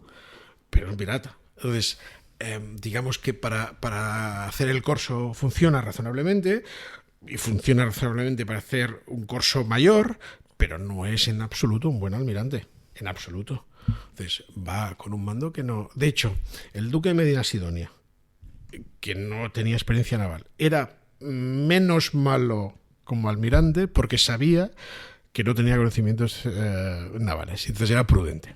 Y, digamos, no cometió auténticos errores. A pesar de después la historiografía inglesa aprovecha que era un tío humilde y decía, es que no, yo no era muy experiente, para meter el dedo en el ojo, digamos, ¿no? Pero era mucho más consciente de sus límites. Drake no. Drake se cree que es Superman. Y entonces lo que acabará pasando es que caerá en desgracia. Oye, ¿quién era ese tal Peter? Porque se hizo al principio. No era un funcionario, ¿no? No, era el pensador. Es como el principio de Murphy, digamos. Vale. Pero en este caso es un haciéndose autor. los papeles del DNI Es o algo así. El origen de este principio, es un libro publicado, ¿eh? Es un tío ingenioso que se le ocurrió escribir. Se puso muy de moda en los años 90. Yo tengo ideas de los 90, que es cuando era joven. hay que recuperar ciertas ideas de los 90. Es que Oye, yo... ¿por qué no se planteó la invasión de Inglaterra después? Porque digamos se dieron cuenta que no era tan fácil y se hubiese necesitado una flota muy potente y se hubiese necesitado una campaña sistemática y para cuando podían tenerla, la guerra había perdido sentido. O sea, la guerra es bastante larga, ¿eh? Del 585, si no recuerdo mal, hasta el 1604 o 1605. Es una guerra larga de desgaste. Se desgasta mucho más los ingleses que los españoles, porque se desgasta más, digamos, uno pobre que uno rico, por decirlo de algún modo, pero es un desgaste. Y además... Felipe II muere, Isabel muere, Felipe II muere, sus sucesores, tanto el rey Jacobo como Felipe III, no están tanto por la labor y de hecho acabaron firmando una paz que es muy favorable a los intereses españoles, como no podía ser de otro modo, pero, por ejemplo, los españoles aceptan una cosa que tendrá una repercusión brutal en el futuro, darles permiso para que colonicen el norte de América, que hace mucho frío para ellos, digamos, que sea del origen de los Estados Unidos, digamos, ¿no? O sea que no es, digamos, que los españoles de algún modo llegan a un acuerdo razonable con la monarquía inglesa. Pero estuvimos a esto de que América fuera española. No, América fue española. O sea, pero la Estados Unidos. O sea, del territorio actual de los Estados Unidos, aproximadamente 3/5 partes, ¿vale? Algo menos de 2/3, eran españoles, pero españoles, de la monarquía hispánica. Llegaba a la frontera española aproximadamente hasta, digamos, la British Columbia. Y todo el valle del Mississippi, del Missouri. Bueno, no exactamente. El valle del Mississippi era la famosa Luisiana, que durante bastante tiempo es una colonización francesa, pero hay un momento histórico en que los españoles se quedan en la Luisiana y tienen todo ese territorio. Y los nombres que aparecen en la costa oeste no son casualidad. California, Sí, sí. Sacramento, a mí me encanta que es Corpus Christi con 2 cojones, un nombre católico, apostólico y romano en la protestante Texas. Es así, digamos, ni más ni menos. No solo eso, o sea, la presencia, tampoco quisiera aquí generar una exaltación nacionalista que antes he criticado, pero la presencia española es enorme. El signo del dólar es el signo del peso español. Desarrolla esto. Sí. Ahora sí que... Sí. Digamos, sabes que la moneda históricamente, digamos, no es como ahora, que todas las monedas ahora son, digamos, papel y es todo fiduciario, ¿no? Digamos que históricamente la moneda era un objeto físico que tenía una materia que tenía el valor en sí mismo, pero el encuñamiento le daba prestigio. Entonces, la moneda española, digamos, el real español, el peso español, era tan reconocido que siguió circulando en América muchos años después de la independencia, pero muchos años después. De hecho, el primer circulante que usaron los americanos era el circulante español, tal cual, y después. Entonces, ¿qué tiene la moneda española? Pues las famosas columnas de Hércules, que son las 2 columnas, y la filacteria, que es esa especie de tela que la envuelve, ¿no? Si te lo miras bien, es la S y los 2 palos del dólar. Wow. En tu cara, Estados Unidos. ¡Pum! Sí, es así. Sí. Digamos. Ahora no te exaltes, Luis. Ahora no salgas nacionalista. Sí, tengo ganas de ir a Estados Unidos y decir... ¿Sabes de dónde viene? Decir, ¿qué ha subido, el euro o el dólar? ¿Lo mío o lo mío? Sí. También es verdad que, digamos, no podemos caer en el mismo anacronismo. O sea, en ese momento era importante, ahora no. Digamos, Ya. digamos que la guerra del 98 nos destrozó. O sea, la guerra del 98, la conquista de Cuba, es un ejemplo buenísimo. Hay una rama de la historia militar que es la que estudia las incompetencias militares, ¿vale? Es una rama que me gusta bastante a nivel de usuario, pero me gusta mucho. La conquista de Cuba es un duelo entre malos. O sea, el desembarco que protagoniza el famoso Roosevelt, ¿no? Theodore, ¿vale? El que está en el despacho de Reagan, ¿no? De Blue Bloods, no sé si lo conocéis, la última serie de derechas que queda en el mundo. Fue un desastre morrocotudo, o sea, era ridículo. El problema es que los españoles defensores lo hicieron peor todavía. ¿Vale? Entonces, digamos que la decadencia española en ese momento era evidente. Era evidente. O sea, nosotros nos canibalizamos a nosotros mismos. Y ¿Sabes que el almirante Cervera tiene un descendiente que, bueno, estudió en Navarra y ahora está en la COPE, es periodista? Y escribió varios artículos, escribió en El Mundo sobre la defensa de Cuba. ¿Es especialista en divulgación de historia? Es que hay un Cervera igual que le leo igual algunos estudió artículos. periodismo y historia. Puede ser. Bueno. Y explica, bueno, evidentemente él defiende sobre todo a su antepasado, pero bueno, lo que dice en el artículo que publicó en El Mundo hace unos años, justo cuando Colau quitó la calle del almirante Cervera diciendo que quitaban la calle a un facha. Es que se ha colado, efectivamente. Eso ya no es ni leyenda negra, ¿no? No. Leyenda Eso es gilipollas. oscuridad general, digamos. Sí. Sí. No, y él explicaba que el gobierno en España se iba a los toros. O sea, mientras estaba produciéndose el problema y tenían que estar pendientes de las noticias que llegaban, la pasividad general era total. O sea, ¿no? es un hecho que a partir de un determinado momento, no antes, a partir de un determinado momento, la correlación entre la calidad de los gobernantes españoles no se ajusta a la calidad del pueblo español. Eso, donde se ve de un modo más evidente por el fruto, es en la guerra de independencia, ¿no? La guerra del francés, que es como de hecho se llamaba antes de reinterpretarla, porque no fue propiamente una guerra de independencia, fue otra cosa. O sea, las autoridades españolas hicieron el ridículo, estrepitosamente. O sea, de hecho, técnicamente, José I es un rey legítimo. Sí. Manda huevos, ¿eh? O sea, digamos, los patriotas, así en buen sentido, tuvieron que levantarse contra el rey, o sea, traicionándose a sí mismos, digamos, ¿no? Que a veces hay que hacerlo, hay que traicionarse. Entonces, digamos, si España se aguanta, es porque en general la población española tiene unos huevos cuadrados. En general, los soldados españoles los tienen cuadrados, tradicionalmente ha sido así. De hecho, ahora nos estamos volviendo un poco, nos estamos aburguesando y estamos debilitándonos, ¿no? Cuando dices que José I es un rey legítimo, o sea, que es Pepe Botella, ¿por qué lo dices? O sea, es que yo Carlos hace tiempo que Carlos IV, o sea, Fernando VII, el príncipe de Asturias, le monta un golpe de estado a su padre. Es el famoso motín de Aranjuez. Cuando se dice así, motín de Aranjuez, que además suena a motín de Esquilache, parece que es una cosa así de jugar. No, le monta un golpe de estado a su padre, ¿vale? Y entonces, perdón, estoy citando a Carlos III, que en una ocasión le dijo a su hijo Carlos IV, el futuro Carlos IV, pero qué tonto eres, hijo mío.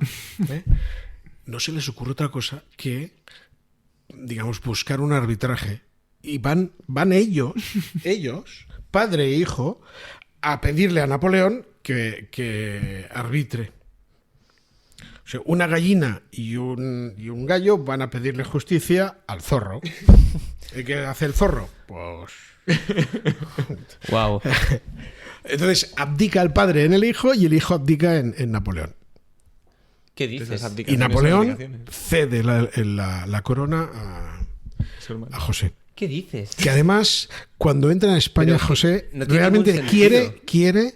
Es curioso eso, que se ha sido muy maltratado José Bonaparte, que además no era alcohólico, de hecho tenía una enfermedad en la nariz, y por eso las venas, no sé cómo se llama, tenía las venas rojas. Intenta gobernar como un español. O sea, lo que pasa es que con una mentalidad, digamos, revolucionaria que para la sensibilidad española del momento es escandalosa, es atea, digamos, ¿no? Perdona, no tenías... O sea, podemos volver un momento a ese momento en el que les dice, oye, pues abdica tú en tu hijo y luego abdica en mí y ya decido entre los dos. No, ya decido entre los dos, no. Ellos van y dicen, decide entre los dos.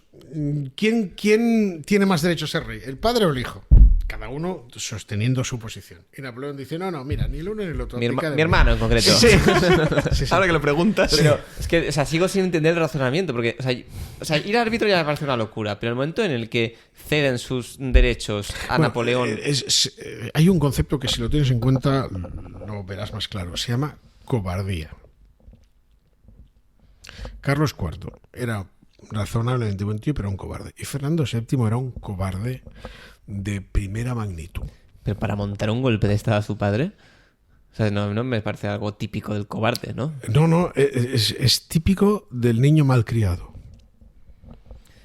Entonces, fue una crisis de adolescente. De hecho, se retracta ante el mismo padre, el titular del... O sea, la lía y la deslía cada 2x3. El biógrafo de es Napoleón. el autor de la famosa frase, vayamos todos y yo el primero por la senda constitucional, y 3 años después se los cepilla a todos porque es un personaje abyecto. Otra cosa es que en algunos aspectos, digamos, esa difamación, ¿no? esa carga contra Fernando VII se hace desde determinados postulados liberales españoles, y digamos que probablemente algunos de los contenidos de la política de Fernando VII, algunos de nosotros nos sentiríamos más cómodos que con los liberales, digamos, ¿no? O con Sagasta. Pero el hecho es que personalmente era un miserable. Fue un mal caudillo para la causa, sin duda. Entonces, entendemos que José I... Su hermano pequeño tampoco era nada del otro mundo, ¿eh?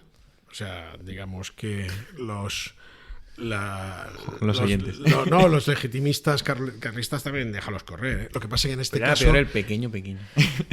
Lo que es verdad es que Carlos María Isidro, digamos, está durante un tiempo bien aconsejado en el sentido que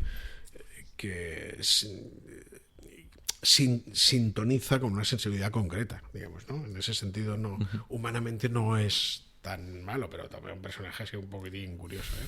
Oye, volvamos otra vez a lo de Napoleón, perdonadme. Entonces, pasa esto... Oye, hay cosas que veo que no te han informado. Otro detallito, España se convierte en un reino satélite, excepto Cataluña. Cataluña se anexiona durante 5 años, del 1810 a 1815. Cataluña fue un departamento francés. ¡Wow! Sí. No, pero... Que además, Pero un detalle súper interesante, perdona, Vale. Es que es demasiada información. Los franceses, que ahí fueron listos pero cabrones, cuando se anexiona el territorio catalán, digamos, el Principat, que se llamaba, los bandos los publican en 2 lenguas. A ver si se te ocurre qué 2 lenguas el gobierno francés napoleónico publica los bandos en el territorio catalán. Definamos qué son los bandos para el oyente. Perdón, los bandos son digamos, el documento con que el Estado se comunica al pueblo. Vale. O sea, se hace saber, bueno, señor alcalde, eso es un bando municipal. Me voy a decir que en español y en francés. No, en francés y en catalán. Ah, sí. O sea, el primer Estado moderno que reconoce el catalán como lengua de uso político es el Estado francés. Los mismos que estaban prohibiendo con mala leche y violencia el catalán en Perpiñán. ¿Para qué hace eso Napoleón? Pues para asegurarse de que dividirlo de España, ¿no? Entiendo. Claro, porque ha detectado que Cataluña no es una España igual que las otras Españas. Intenta separar a los españoles. ¿Ves que En los españoles de momento le dan, vamos, hasta en el velo del paladar, ¿eh? Pues los catalanes se levantan mismos catalanes. en nombre Es que en de Girona, rey de en Tarragona, España, pero todas tienen con sus con un estatuas par, Sí, sí. de la guerra contra Francia? Pero, digamos, es interesante porque los franceses perciben eso. Intentan eso. Con lo cual, cuando hacemos reinterpretaciones históricas, cuidado, porque cierto sentimiento diferencial en 1810 había que lo captaron los cabrones de los franceses. ¿Ves que ahora no es tan Nada diferente sospechosos. Napoleón con el mundo educativo, ¿no? ¿Sabes qué Menos pasa? en Cataluña. Que ahora me estoy planteando si es que Napoleón era buen estratega o el problema es que el resto eran un poco... No, Napoleón era un personaje de una inteligencia poco común, digamos. O sea, las 2 figuras más sobresalientes del siglo XIX, sin ningún género de dudas, son Napoleón y Bismarck. Y no está claro cuál de los 2 es más brillante, digamos. Los 2 eran lo que hoy en día llamaríamos superdotados. Pues es verdad que el problema nunca es el tamaño, sino cómo la usas. Y ya, digamos, Napoleón era más orgulloso que inteligente. Bismarck era más inteligente y orgulloso. Aunque era muy orgulloso, pero era lo bastante... Pues la diferencia fundamental es que Bismarck tenía que despachar con el Kaiser. Tenía que convencer al Kaiser y era mucho más prudente. Napoleón podía decidir por sí mismo. Vale, entonces, Pero ya no, el tema no es Napoleón, porque es un personaje interesantísimo. sé que no es el tema, pero una vez pone a su hermano de rey de España, ¿cómo vuelven los otros 2 reyes? O sea, ¿cómo vuelven? Bueno, ahora, los otros ¿cómo, reyes- ¿cómo os explicamos lo que acaba de pasar? Los mantiene prisioneros en Bayona. Cada uno vale. en un palacete. O sea, digamos que... Una buena prisión. O sea, con todos los derechos. Sí, con todos. Y de hecho, se produce de facto un arbitrio. El que vuelve es Fernando VII, es el hijo. Pero le deja él salir. No, digamos, no es que le deje salir, es que Napoleón es derrotado y se hunde todo. Sí, se vuelven en el 14. Ahora no recuerdo la cronología precisa, pero vuelven porque las tropas occidentales lo han arreglado. Vale, deberíamos acabar. Se pica la puerta. Es una señal porque no estás abriendo ni nada. No, o sea, a ver, ¿estás grabando todavía? Sí, pero...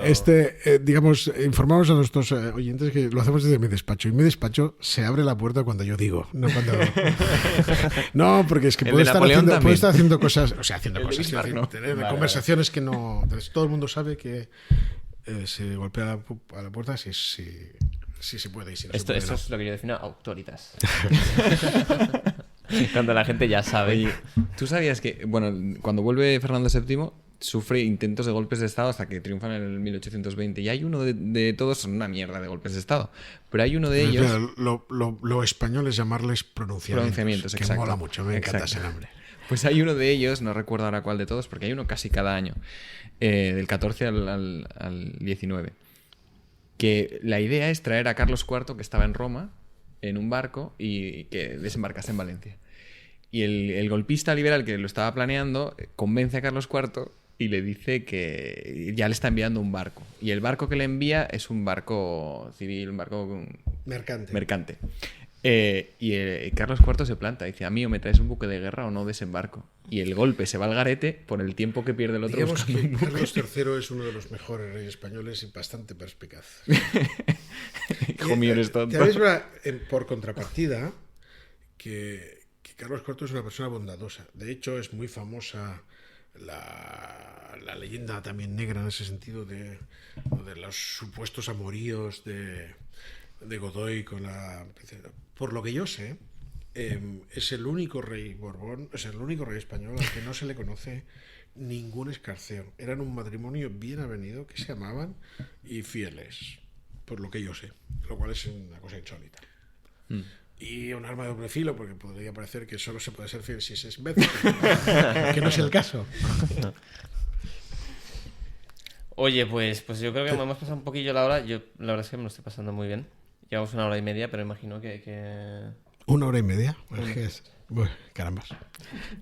No, o sea, yo como veis, o sea, he flipado. O sea, yo de historia de España, más allá del colegio, y creo que hay partes de la historia de España que yo la estudio un poquillo por encima. O sea, para que os hagáis una idea, ¿eh? O sea, yo tenía entendido que lo de Napoleón era algo parecido. O sea, había pasado porque le habían pedido si podía ir a atacar a Portugal y si podían pasar por España, y cuando pasaban por España se quedaron ahí. Eso es previo, ¿eh? No, sí, no, eso también es verdad. También es verdad. Pero ¿Cuál agrava más? claro, mientras está pasando esto, en lugar de hacer de reyes, se van a pedirle arbitrio para otros. Sí, sí. O sea, le has dejado Son entrar dos- y encima te vas con él a Francia. Sí. Y tiene todos a los O hombres sea, en la suelo español. invasión francesa está bien pensada, ¿eh? O sea, digamos, el gobierno español, la monarquía española es aliada de Napoleón, digamos, no recuerdo la fecha, Finales pero del 18. sí, Primer 1800 pacto y pico. De familiar, hecho, es el 1800. famoso Trafalgar, son aliados, digamos, ¿no? Entonces, lo que ocurre es que los que nunca, siempre son pro-británicos, de siempre, es Portugal. Portugal es, digamos, el aliado natural de los ingleses, o los ingleses son los aliados naturales de los portugueses, depende de quién es más potente en el mundo, digamos, ¿no? Mientras que los castellanos tendían a tener alianzas con los franceses, los portugueses tendían a tenerlos con los ingleses, pues necesitas un primo de zumosol para defenderte. Entonces, los portugueses se niegan a implementar el famoso bloqueo continental y, digamos, Napoleón decide resolver las cosas como las resolvía él, con la armée, la gran o la altra, pero con la armée. Entonces lo que hace es pedirle a su aliado que le deje pasar, que además habían tenido ya una escaramuza en la famosa Guerra de las Naranjas. Es el único momento que los españoles y los portugueses se han, digamos, peleados en época moderna por un detalle bastante minúsculo. Entonces, el gobierno de Godoy, que es seguidista, un lameculus clarísimo, acepta. Entonces, lo que ocurre es que cuando tú atraviesas un territorio, necesitas, eres un ejército que atraviesa un territorio, necesitas establecer una vía, ¿no? Entonces, si estás atravesando un territorio hostil, una parte de tus efectivos los dejas en el camino para asegurarte la retirada. O sea, haces una guarnición, ¿no? Del camino de retirada. Pero si estás atravesando un estado aliado, esa guarnición la hace el ejército aliado. Entonces, los que les hubiese correspondido defender la retirada hipotética del ejército francés era el ejército español, que en ese momento eran aliados.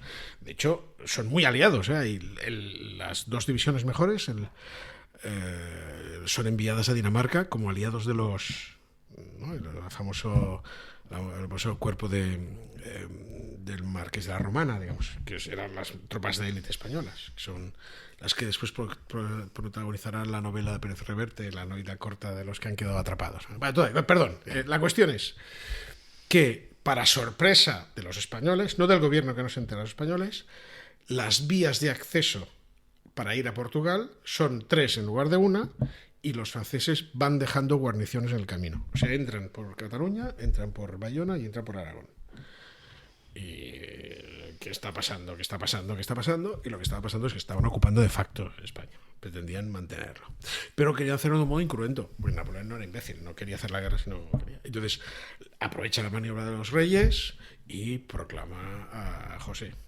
Y de hecho, durante un tiempo, muy poquito, pero se aguanta, porque José realmente quiere gobernar bien. Y, digamos, los afrancesados tienen la sensación de que por fin, ¿no? Por fin vamos a hacer algo serio con nuestro país. Pero enseguida, digamos, el espíritu español sale. Las guerrillas. Bueno, las guerrillas eran posteriores. Digamos, el gran momento es el levantamiento del 2 de mayo, que están... Es muy español, está a sus cojones, digamos, ¿no?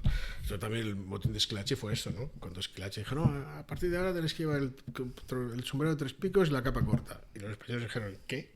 O sea, me he visto como me salen los cojones. Y eso es lo mismo que le hicieron a Napoleón. O sea, aquí mandamos nosotros. Tal cual, ¿eh? Nuestros una reyes exaltación serán tontos, patriótica. pero serán nuestros, ¿no? Sí, tal cual. Sí. O sea, ya que toca Pérez Reverte, ¿qué opinión tienes sobre Pérez Reverte y su relación con la leyenda negra? ¿Has leído a Pérez Reverte o no? Porque has mencionado una novela suya. Sí, las últimas novelas no tanto, las primeras sí, a mí me gusta mucho Pérez Reverte.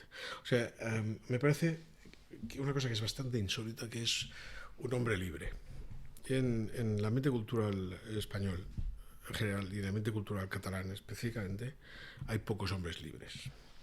Y Pérez Reverte es un hombre libre. Se la sopla todo. ¿Y qué pasa con eso? Otra cosa es que también es muy anticlerical y es, digamos, de tradición republicana en el sentido francés del término, ¿no? Y eso hace que algunas de sus posiciones no coincidamos. Pero a mí no me interesan no los que piensan como yo, sino los que piensan. Porque me ayudan a pensar a mí. Es que dice una cosa que como capillitas nos tiene que ofender, pero que nos va a hacer pensar. Él dice que España se equivocó de religión en la Reforma, ¿no? Que mantenerse católicos es lo que nos ha perdido. Eso es una idea interesante, yo creo que totalmente errónea, y que además se basa en el principio de Weber, ¿no? Que plantea que el desarrollo del capitalismo es un fenómeno protestante. No exactamente, la cosa es más compleja, digamos. Tampoco es exactamente verdad que el capitalismo solo inventase los de la escuela de Salamanca, como pretenden los de la escuela austríaca, digamos, ¿no? De Huerta de Soto.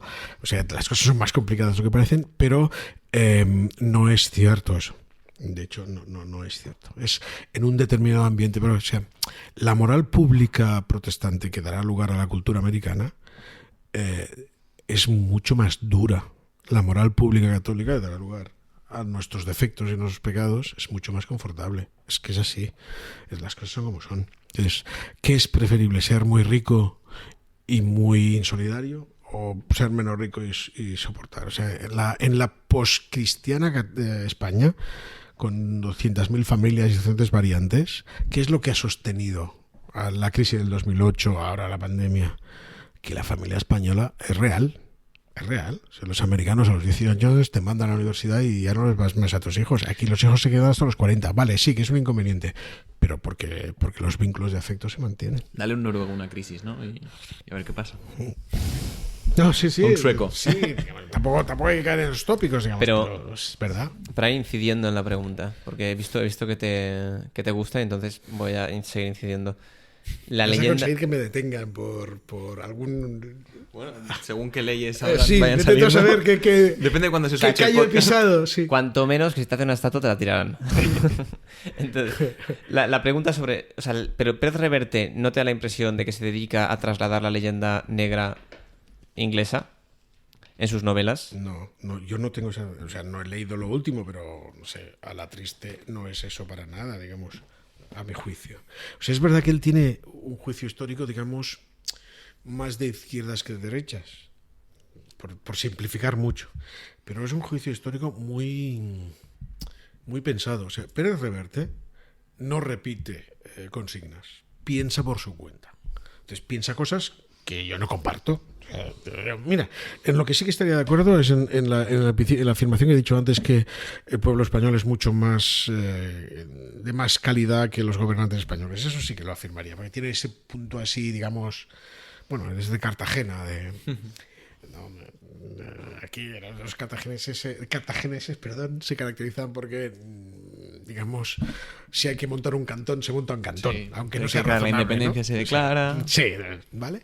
Entonces, y es un tío que además en su experiencia vital ha visto mucho dolor y tiende a digamos, exorcizar ese dolor, ¿no? Bueno, no sé si lo he pronunciado muy bien, pero hacer un exorcismo de ese dolor, digamos, cargándoselo todo, rajándolo todo, ¿no? Pero detrás de sus observaciones y pensamientos hay libertad y hay inteligencia, sin ningún género de dudas. O sea, a mí me gustaría discutirme cortésmente con un whisky delante, un whisky escocés, naturalmente, con Pérez Reverte. Es una persona con la que vale la pena discutir. Un libro que recomendarías para todos aquellos oyentes que, como yo, se hayan quedado impresionados por las tácticas de la monarquía española con Napoleón. O en general, la historia. O sea, un libro imprescindible. Y no va... Bueno, puedes decir, es que en realidad la primera pregunta de Pérez Reverte me esperaba una crítica, no un aclaramiento, entonces no esperaba que la primera y la segunda se pudieran identificar, pero adelante. Puede ser un libro de Pérez Reverte. Mira, Aunque Historia de España de Pérez Reverte... No, ¿verdad? ¿No lo has leído? No, porque además, o sea, bueno, o sea, cada uno tiene sus vicios y yo ya soy de historia, digamos, no necesito que me divulguen, ya estoy divulgado, digamos, vengo divulgado de casa. Entonces, cuando leo historia leo cosas que me resulten más interesantes, ¿no? O sea, mira, de todas sus novelas, la que a mí me parece más inteligente es El maestro de esgrima. Me parece una novela muy, muy inteligente. Y la otra que me parece muy divertida es La sombra del águila, que es esta narración de la batalla, o sea, de la presencia de los españoles en la campaña de Rusia. Pues estas dos son los que son un poco antiguas, pero son las que más me han interesado. A la triste, por ejemplo, que describe razonablemente un determinante ambiente del siglo XVII, a mí me resulta algo... ¿cómo lo diría yo? Algo ciclostilado, no, es una mala expresión, que vosotros no sabéis lo que es el ciclostil. Es un poco descafeinado, ¿sabes? Es fast food. Sí, mejor. A mi Diles juicio cosas es en eso. inglés que los millennials. Sí, seguro que sabemos. entendéis. Me parece un poco... que le falta un poco de chicha, digamos, ¿no? Cosa que, por ejemplo, en otras novelas no. Ya digo, el maestro sí me parece una... ¿Dirías que es muy chill? Bueno, si fuese capaz de entender exactamente a qué referís cuando decís chill. ¿Qué sería chill, Luis? Chill, pues tranquilo, o sea, estar del chileo, del No tranquileo. demasiado profundo, no demasiado Sí. Tu chill out es... tranquilo. Sí. Bueno, pero tiene connotaciones positivas. Lo que digo es que, o sea, si fuese una película, sería de sábado por la tarde. Hay una peli de La Triste. Sí, que bastante Chula. mediocre, a mi ¿Ah? juicio. Sí, a mí no me gusta la versión que... Viggo Mortensen, ojo. Sí, bueno, si te pone... No, yo digo para la exaltación nacional la última escena. Sí, pero... No lo he visto. Ya, bueno, Yo- es que hay un problema, es que además de saber, de haber estudiado historia, también me gusta mucho el cine, estudio imagen y sonido, y los juicios sobre las pelis los tengo un poco sesgados con eso. No me parece una peli muy acertada, digamos. Pero en todo caso, lo que estaba intentando decir es que ya no sé qué estaba intentando decir, que A la triste sería una película de de sábado por la tarde, y no una película de viernes por la noche, de sesión golfa y birras después para analizarla, digamos. ¿Me he Vale. explicado? Entonces, Pues demasiado antiguo. ¿recomiendas? Sesión golfa. A ver, Golfa, estás ahí. Estás en la línea de... Tal vez algún oyente va a tener que buscar en el diccionario, pero para eso está el Bueno, diccionario. decir que luego hay que comentar una peli después de verla ya es algo antiguo. Sí, exacto. Esto es lágrimas en la lluvia. De ¿no? hecho, comentar ya es algo antiguo. Las pelis ya la comentan. Nosotros queremos consignas, ¿sabes? ¿Cuáles son las consignas de la semana? Venga. Oye, a mí me gustaría preguntarte, ya lo último, o sea, ¿qué opinas tanto de lo que dicen en Cataluña como lo que dicen fuera de Cataluña, de que el problema se resuelve en la educación? Sobre todo lo que dicen desde fuera de Cataluña, ¿no? Que el problema del nacionalismo catalán se resuelve en las aulas, porque el problema está en las aulas. Pues mira, No, que eso en parte te está echando la culpa. Sí, Porque a tú mí. estabas en las aulas. mira, hay un... Es que... Me provocáis. Sí, me provocáis constantemente. Además, mira, la historia vale, el cine vale, pero de lo que yo realmente vivo, y lo que vivo, quiero decir, no económicamente, sino vocacionalmente, es de educación. O sea, de eso lo tengo muy pensado. Entonces, mira, yo estoy un poco harto de que se atribuya a la escuela todas las soluciones posibles de todo. ¿Hay demasiado plástico en los océanos? una asignatura. Estamos en crisis, una asignatura de emprendeduría. No sé cuántos, vamos a meterles LGTB o formación del espíritu nacional. No, mira, la escuela, es verdad que la solución está en la escuela, pero está en la escuela enseñando a pensar, enseñando a razonar matemáticamente, a razonar históricamente. O sea, no importa tanto el dato concreto que des, como que los alumnos descubran que hay verdad, que se puede perseguir, que personalmente no la puedes conseguir, pero sí que puedes entrar en una relación intensa, y que se puede razonar y se puede comprender el mundo pensándolo. Si uno hace eso, si enseñásemos a nuestros alumnos a pensar, los conflictos, la mayor parte de los conflictos se aprecian. Mira, es una experiencia que además tú has vivido como alumno. Hace un tiempo en clase... Tú es Jaime, ¿eh? Sí, que Jaime, yo he sido alumno sí, de sí. Jerry. En clase de cuarto de eso, que hacíamos historia contemporánea, hablaba de nacionalismo, explicaba el nacionalismo, entonces lo que hacía era hacer un debate sobre el conflicto. Recientemente, en el momento, cuando empezó el proceso ya no, porque era demasiado violento, ¿no? Y entonces descubrí una cosa muy interesante, que es, si discutíamos primero sobre si Cataluña, España, nación sí o no, etcétera, la gente se acababa enfadando, ¿vale? Si lo que hacía era explicar primero las categorías políticas, que son naciones, que son tal, y daba, digamos, la teoría, y hacíamos el debate después, no había bronca.